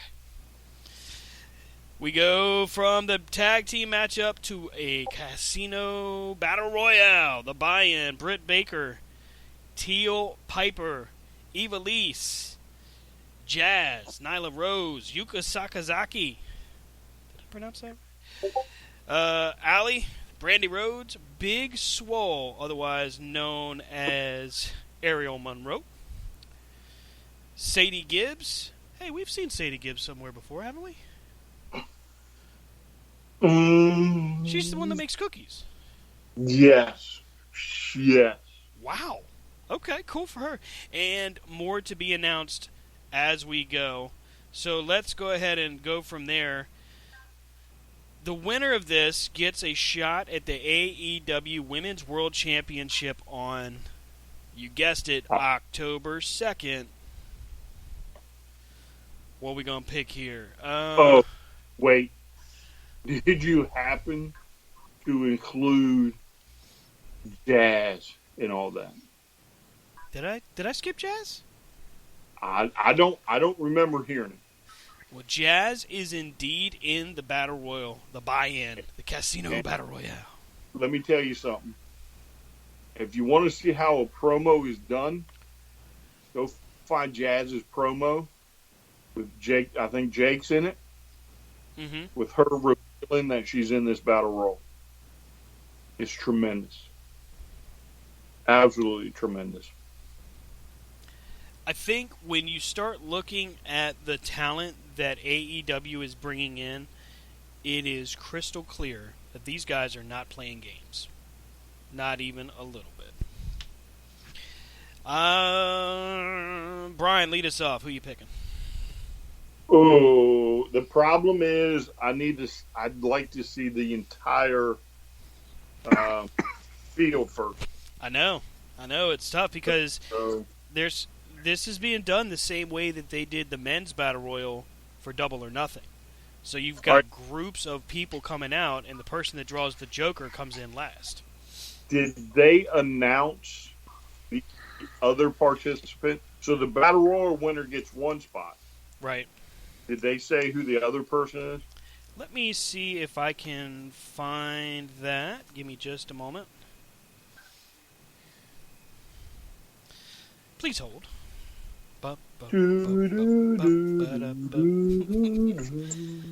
Details for All Out. Here we go. Directly from the website. Alright, we got the tag match. No, sir, it does not appear that the other party has been announced. All right. So, just on the fly of who we've said, I think Jazz. Ooh. Okay. Is that what she's still going by, Jazz? Yeah, she's still going by Jazz. She's mean though. Oh, She's she's mean definitely AF right now. mean. And little kids ask parents what AF means. Yeah, we don't hashtag hell damn ass. Rob, who you got? Baker. Dr. Britt Baker, DDS. That's a good pick. I'm going to go with, not that I don't want to pick Ariel Monroe, because everybody knows we got a soft spot for the ladies of Queens of Combat. I'm going to go with Eva Lise. The baddest bitch on the planet. I'll bring him up. You really can't go wrong with any of the picks here. No. It makes sense for Brandy Rhodes to do it. It makes sense for Allie to do it. It makes sense for Nyla Rose. If Teal Piper did it, it would be a great underdog story. I mean, there's a lot of great things you can do with this. I mean, even Sadie Gibbs, she's not to put her down, she's a relative unknown. Television-wise. Right. So, I mean, you've got opportunity here. It's really cool. Yeah. And then, I'm sure Awesome Kong's probably in it. Mm-hmm. Oh, man, it's hard to say. So let's take a look at going from the buy-in to the main show. Rio versus Hikaru. Oh, jeez. Hikaru Shida. Two of the Japanese ladies who just absolutely lit the show on fire the last time they got in the ring. I'll go ahead and pick Rio or Rio. R-I-H-O is how her name is spelled. Now, is that the one in the puffy pants? The princess? No, that is Yuka Sakazaki, who's in the Battle Royal. Okay. That's, I like the puffy pants one. I'll learn their names eventually. Right now it's too hard. We try. Yeah, I need to hear them mentioned over and over again. You know what I'm saying? She looks like, and I went ahead and Googled Rio or Rio. I apologize again if I'm mispronouncing it. And she looks like she's 12. But I remember watching the six-woman tag, and she was the one in like the ballet kind of dress, the ballerina kind of get-up. And she was the one that was doing like kind of like Kairi Sane, just all those flying moves off the top, elbow drops and everything. Yeah, I think I'm good with that pick. I'm solid with that pick. All right, go to Rob next. I'm trying to find him. All right. Rob, what you got, buddy? All right, God bless you. Oh, okay. So Rob ain't sure. Rob's being honest here. Let's give Rob a hand for just saying, I got no idea who these people are. Like, I don't got the clue, so... It's okay, man. It's okay. We're learning. This is new people, new talent. God, this would be so much better if this was TV and you could flash their picks up. Sooner or later, I'm sure when we have a discussion about perhaps nothing else on .tv, we may do video. But for right now, it's all audio all the time. So is one of them the one in the white that was with Britt Baker at the last show in the tag match? Yeah, I want to say so. Let me look up. That is Shida. All right. One moment while I look up Shida.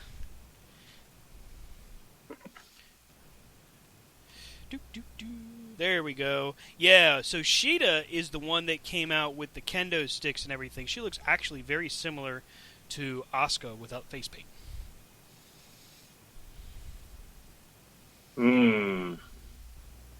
Looks like Asuka without the face paint.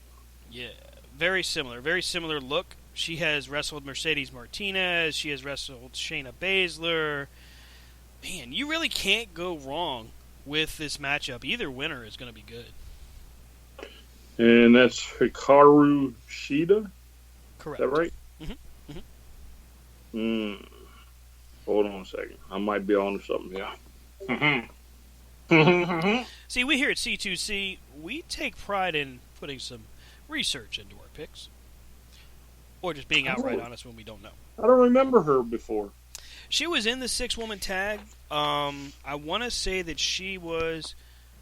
Is that Awesome Kong? Not Awesome Kong, but is that Aja Kong that she was on there? No, she was on... She and Rio were actually on the same team during the women's tag match. Who did you pick? I picked Rio. All right, well, I'm going to go Hikaru. Okay, cool. Just to be different. How about that? Nothing wrong with that. Now we head over to tag team wrestling. And so far, so good for AEW in tag team wrestling. They have really put their money where their mouth is as far as their dedication to making tag team wrestling a focal point. The Dark Order taking on the Best Friends in Chucky T and Trent Beretta. Rob, let's start with you. You got the Dark Order and the Best Friends. Dark Order. The Dark Order. Brian, it's to you, sir. I'm going to have to go Dark Order here. Wow. No way that the Best Friends are getting around, the 12 of them? They're the two best friends that anyone could have. Except the 12 that are going to kick their ass. You know what? I like the Dark Order. I'm not a big fan of the Best Friend, so I'm going to actually go and we'll make it a clean sweep and say C2C picks the Dark Order. Then we move on to... make fun of me again. Mm-hmm. What? What'd I do? What'd I do? How did I make fun of you now? It's okay. It's okay. Ow, ow. What'd I do now? Moving on. Moving on. Fine. I'm not even sure what we're talking about all of a sudden. All right, we go from... Because I don't matter. That's all right. That's fine. You just picked. Did I skip you at some point? Oh, God. Did I skip Rob? Oh, jeez. No, he first. That's what I thought. We're going to the triple threat. It's going to be Joey Janela, Jimmy Havoc, and Darby Allin. This match on paper reads like a hardcore Havoc kind of moment. This could be really, really good. I'm going to pick Darby Allin. Whoa, got it from both of you. Look at that.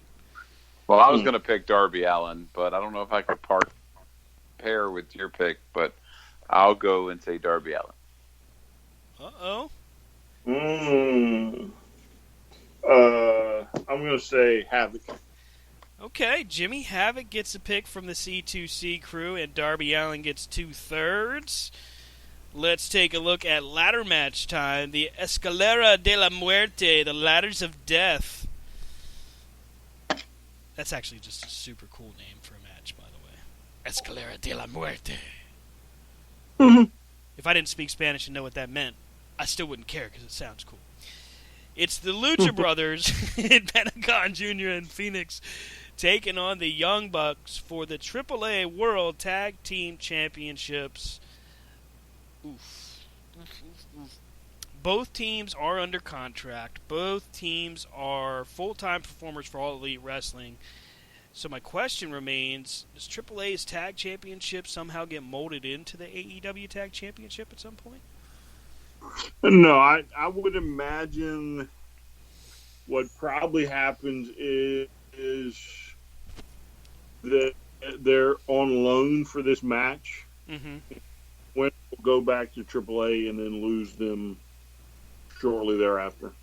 Not necessarily the same weekend, but, probably within a month. Okay. Yeah, I can see that happening. Regardless of whoever wins, they get like a, hey, go defend the titles kind of thing. Yeah. Now, unless there's some unwritten, or not unwritten, but unpublished agreement, and then maybe maybe they keep them in there for a while. But yeah, kind of like the New Japan titles that they did with MCW and with Ring of Honor, where they'd still wear the belts, but they just wouldn't talk about it. You know what I mean? Right. They still get acknowledged as champs, but not really do anything with them. Like Barry Windham carried the Western State Heritage title around forever, and nobody knew what the hell it was. Still one of my favorite titles of all time. I liked it, but you're always like, what is it? It's the allure of that belt. What is this title? Who is that masked man? It's Dusty Rhodes. Sorry. Oh, gosh. Okay, let's split this pick into two pieces. So, we're going to say, first and foremost, you're going to pick the winner and also the time of this match. How long are these guys going to go toe-to-toe? I'm going to take the Lucha Brothers, and I'm going to say 35 minutes.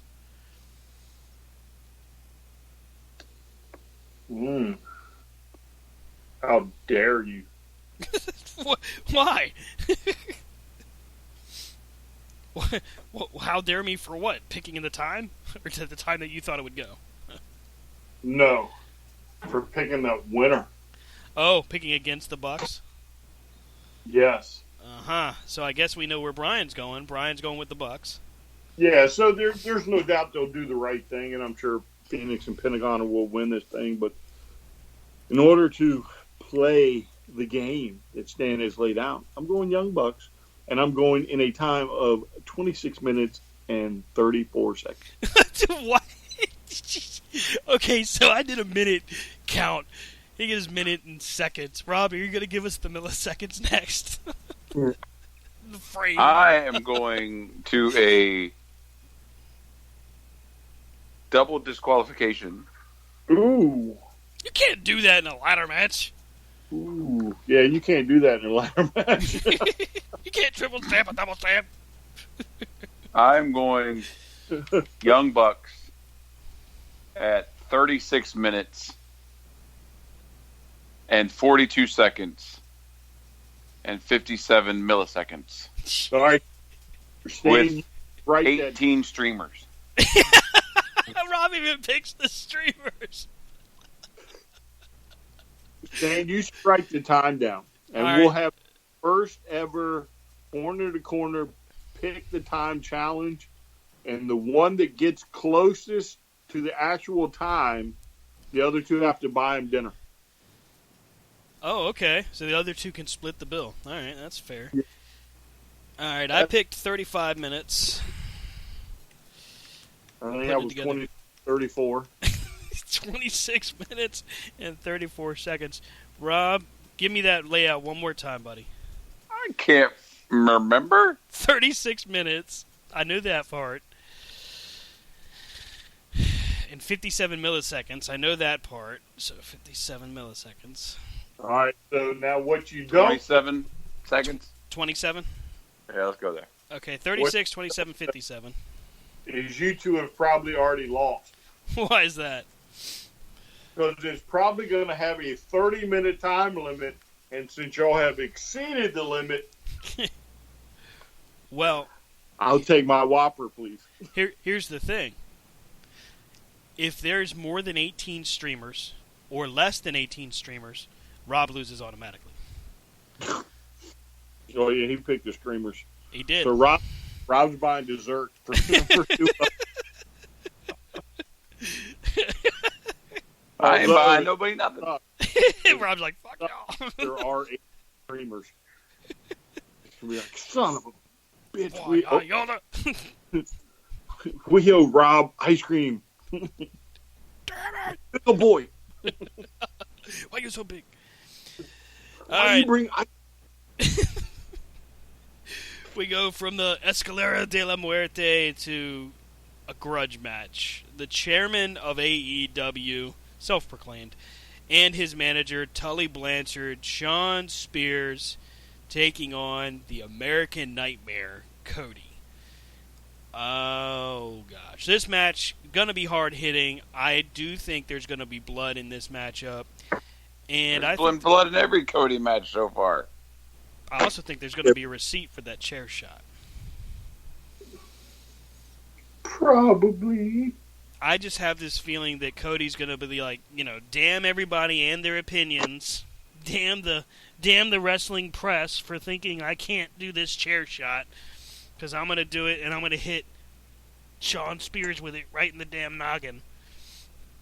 And that's how I figure it's going down. Cody wins after smashing the chair over Sean Spears' head. Stand.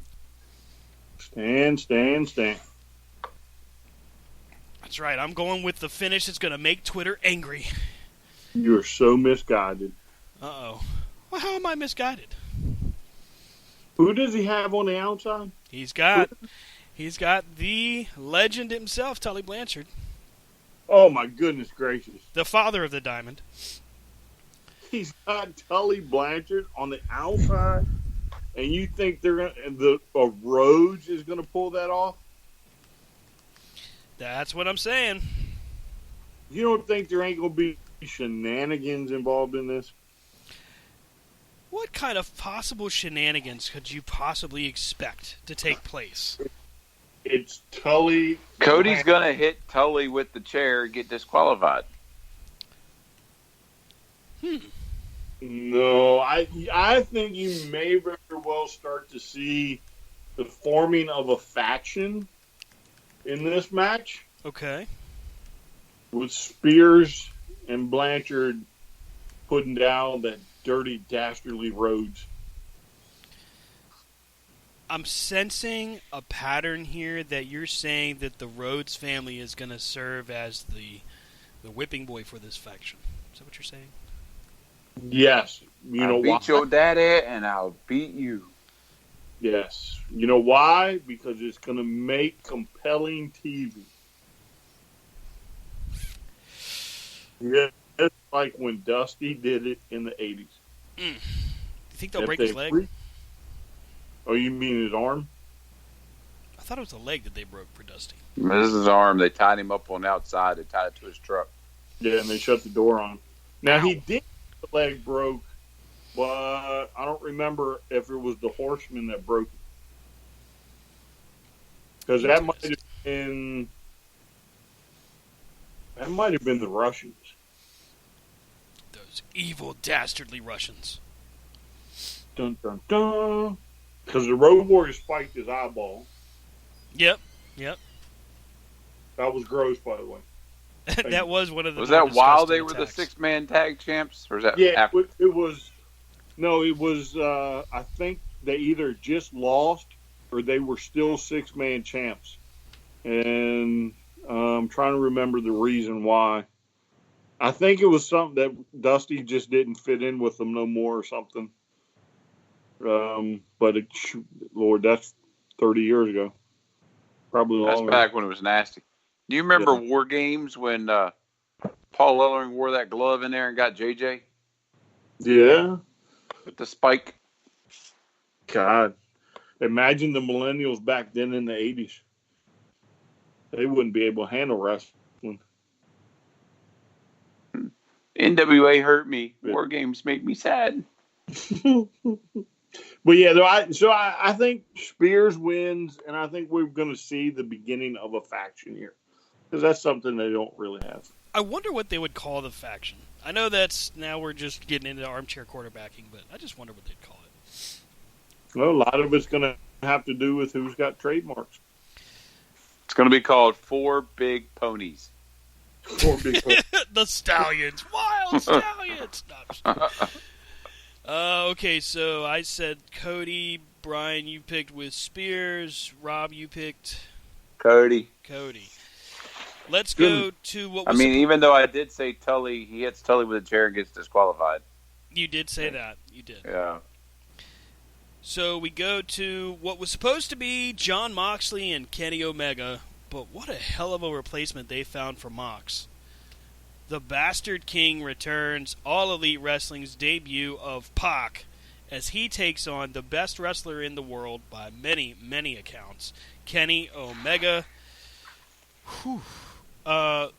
This matchup is going to be, I think it's going to be exhausting to watch. Just not because it's going to be bad. I just think it's going to be long. I think these guys are going to beat the hell out of each other. And I think Kenny Omega is going to win it. Rob. Brian. Go next. Omega. How can you bet against Omega? Wow. I say Omega too.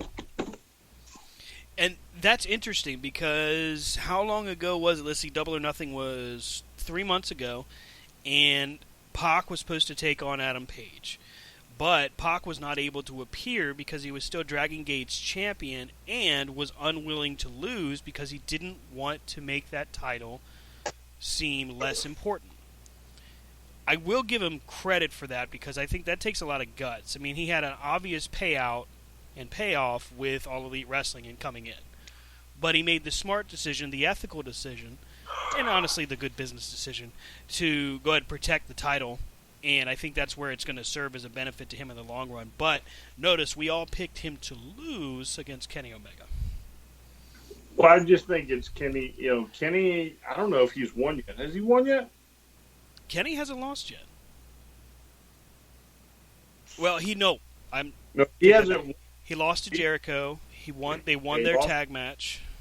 Did they win the tag match? Yep. All right, but I think he's like 1-2. Maybe. He may be. We may have to start a standings page since apparently AEW hasn't yet. I'm looking at you, Cody. Remember, wins and losses. Yeah, wins and losses. Clock's ticking, go. Cody. Anyway. Well, let's jump on it now and get out ahead of them. You know what? Then they can buy it from you. Exactly. You damn right. Coming soon to the C2C radioshow.com. AEW win-loss standings. Fuck on. Let's go to the main event, crowning the first ever AEW World Heavyweight Champion. It's going to be Hangman Adam Page. This is what he's doing. I'm just saying. Versus Chris Jericho. He wants a thank you no matter what happens.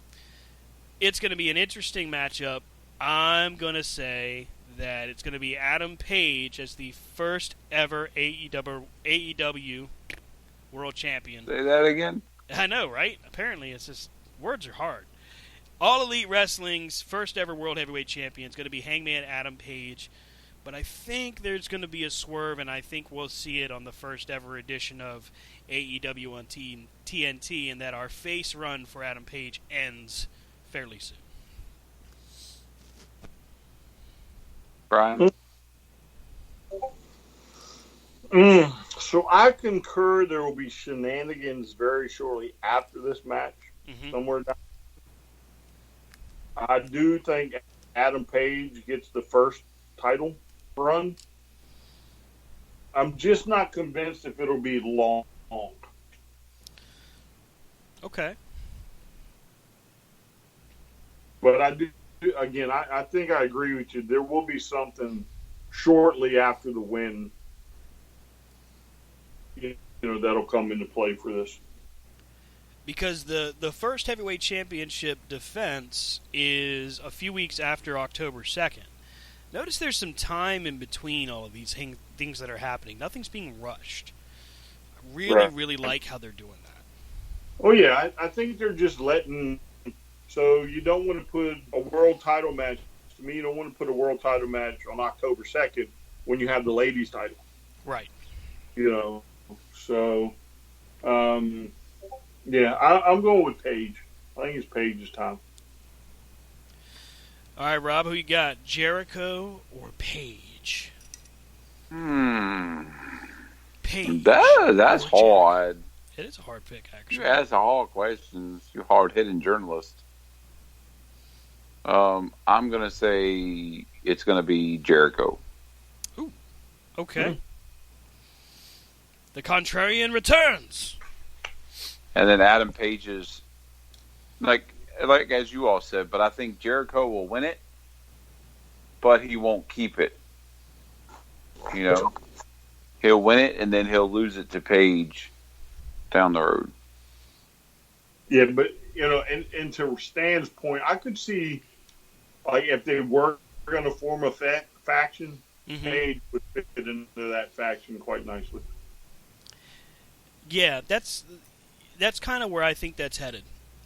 We really didn't think about the faction piece of it until you kind of brought it up with Spears, but I can really see that they want Adam Page to be kind of their guy, that leads the way. But as much as I like him as a good guy, and I definitely do, but I think there's more ground to be made and more money to be made off of him as a bad guy. Just with him doing dastardly things with the rope, and there's all these different things he can do that I think, from an old school perspective, what I would love to see is just somebody that almost, I wouldn't say Flair-esque, because I don't see that would be his style, but just something that's, I don't know, we haven't seen it in a while, we'll put it that way. Right, yeah. And it's funny you would mention Page and Money in the same sentence. This is what he's doing. Charlotte, have you? Yeah, that may be what we've been told, but this is what he's doing. Still haven't gotten over Charlotte. That's 5 years ago. You know what?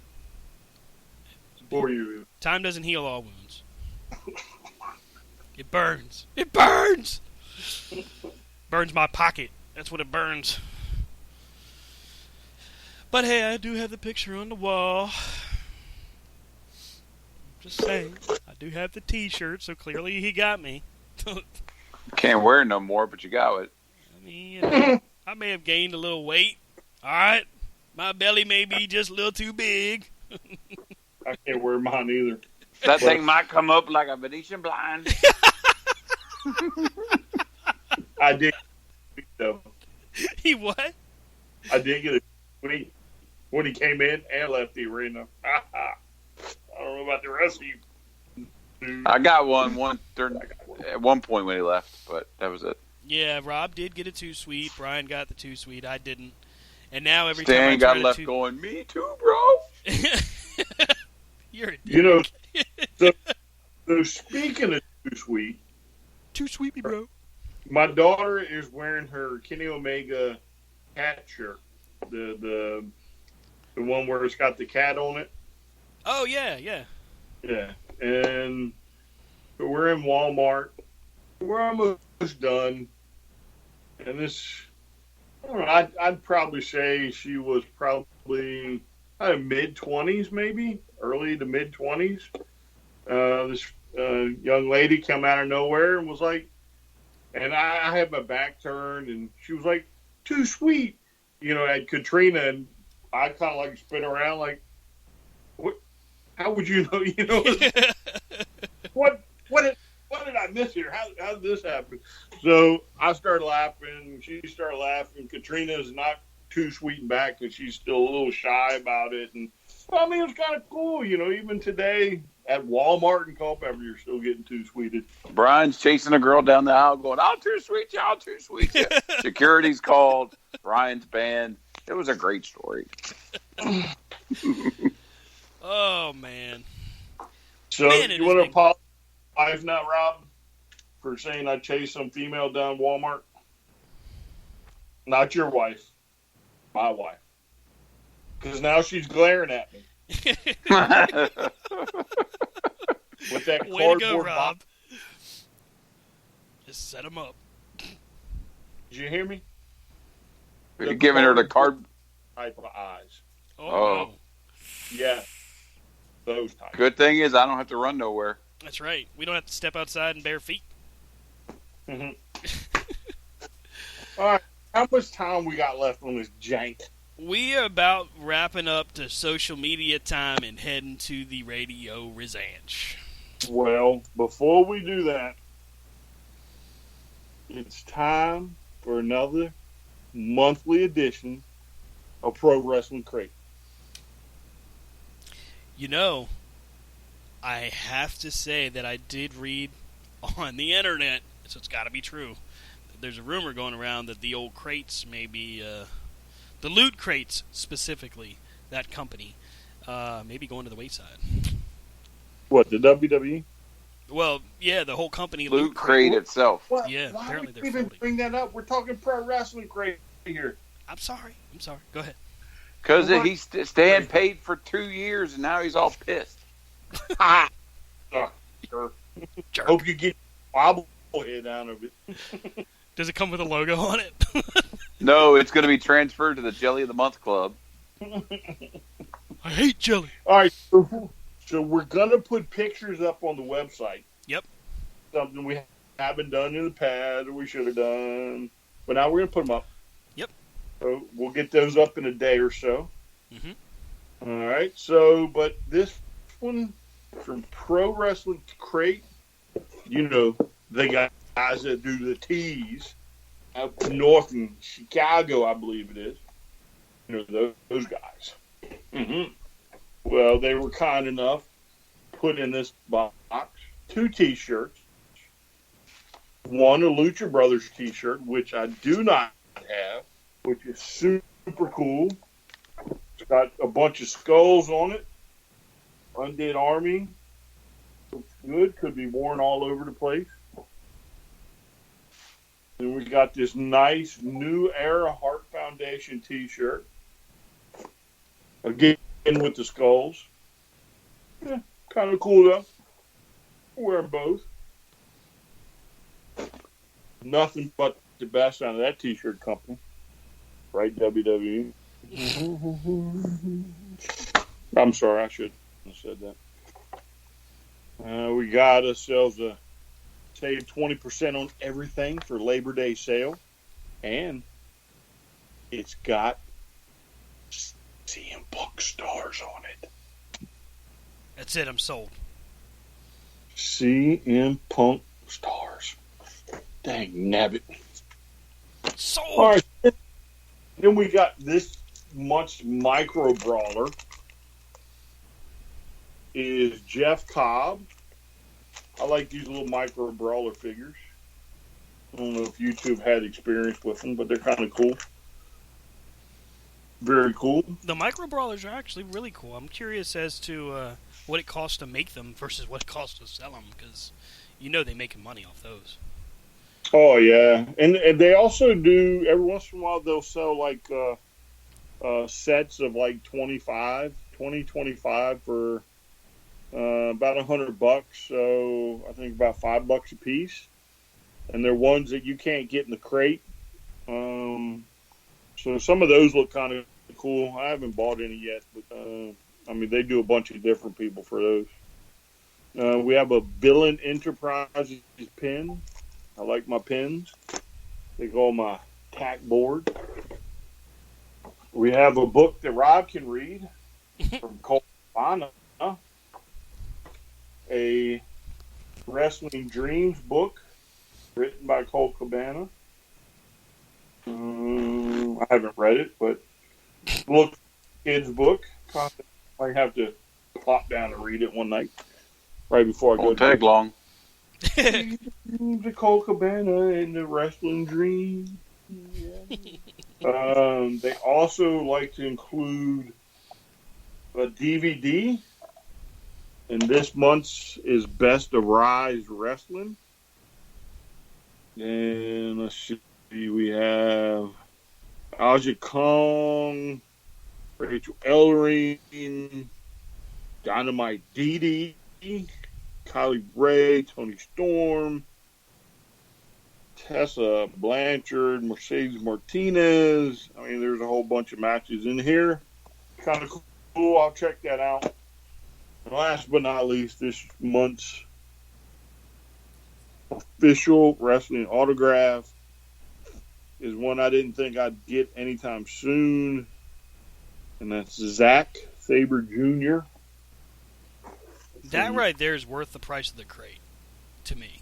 Yeah. Because, like, where are you actually going to find an opportunity to meet Zack Sabre Jr. unless you're overseas? Right.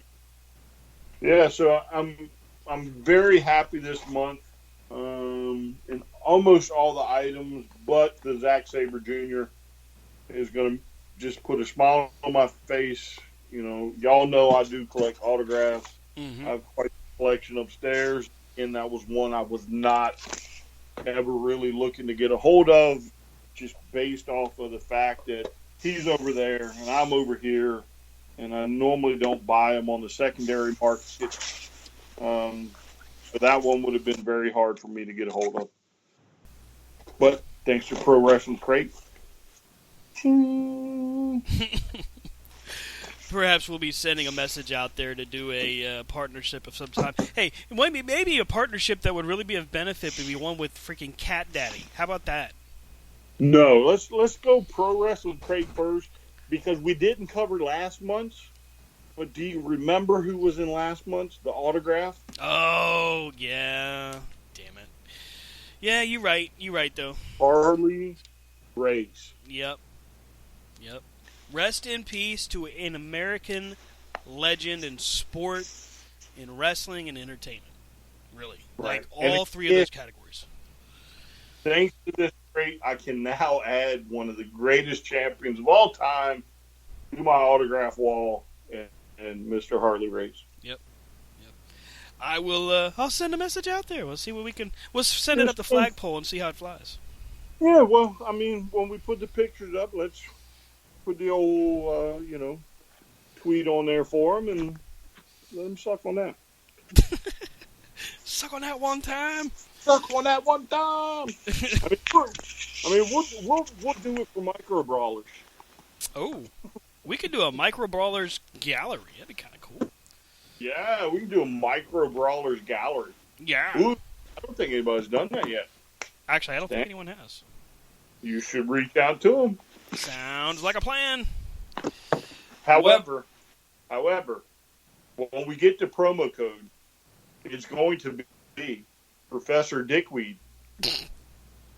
They've got to put Professor Dickweed on a T-shirt. Yeah. Even if it only sells one or three, because we'll all three end up buying it. Well, I mean, my mom, my dad will want one. My wife, my daughter, me. That's 5 right there. Well, there you go. I don't know how many you need. It'd be a picture of Brian. It'd be a picture of Brian standing there with his arms outstretched, and right at the bottom, right at crotch level, will be Professor Dickweed. UCW #1. Now, you gotta have the red smoking jacket on, then. Oh, you mean the silver one? Yes. Sorry, not red. Hey, I'm almost down to that fighting weight again. I might have to debut it down in Dinwiddie. In the Dinwiddie. In the Dinwiddie. Well, we have had a hell of a season premiere. Man, oh man. I want to say again, it is so cool to be able to be back on the air with my two buddies, just talking about the sport we love so much, and that's pro wrestling. Thank you to everybody for checking out the new website. You can catch up with us every single week. C2CRadioshow.com. That is C2CRadioshow.com. Live on Spreaker.com, of course. And still good, close personal friends with our friends over at the Beyond Ringside Radio Network. We'll be broadcasting, maybe even simulcasting with them as we go forward. Tons more new stuff coming out. We're going to be putting the crate images out there. Rob will have a section on the page. Brian will have a section on the page. It is an exciting time to be part of the C2C radio show. You can catch up with us on social media as well. On the Twitter machine for Corner to Corner, it's C2C radio show. Corner to Corner Wrestling in the Facebook groups. Corner to Corner Radio and the Facebook fan page. Corner to Corner on Instagram. Rob, where do they catch up with you on the social media? Rob Hefner C2C on the Twitter, and Rob Hefner on Facebook. RD2WP on the Instagram. Holla holla. Holla holla for dollar dollar. And over to my left, Brian, where do they find you? Ain't nothing changed. Ain't nothing changed. Give it to them. Well, are we allowed to give your Instagram out yet? Give it to them. Clear it with your attorney, okay? Give them what they want. Give them what they want. Brian loves the Whopper.com. The Impossible Whopper. at the Impossible Whopper. Brian's on Twitter at STRCP. Professor Dickweed, the Impossible Whopper. The Impossible Dickweed. At STRCP21 for Brian on Twitter. He's Brian Taylor on Facebook. And we're the Impossible STRCP on Instagram. I'm just going to start making it up. As you go. Well, Instagram's fine. I don't really fool with Instagram, but the other two. Got to make sure we get those right. I got you. Tim, it's been a very cool time getting everything back up and running. Thank you so much to everybody for listening. Of course, as we go forward, you can always send us feedback. Send it to us through Twitter. Send it through email. We've even got a contact form now. We are your people of service for the wrestling world. We want to talk about what you want to hear about.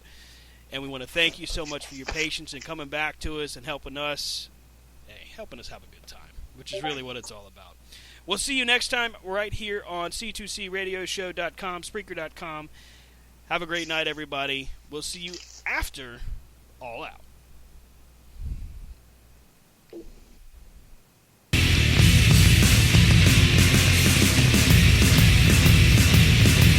So do they hear us during the music? A little bit. Kind of ducks out. Y'all want to know something funny? Yeah. Powers to be at CBS, right? CBS in Washington or New York, doing this show that I watch every once in a while. They do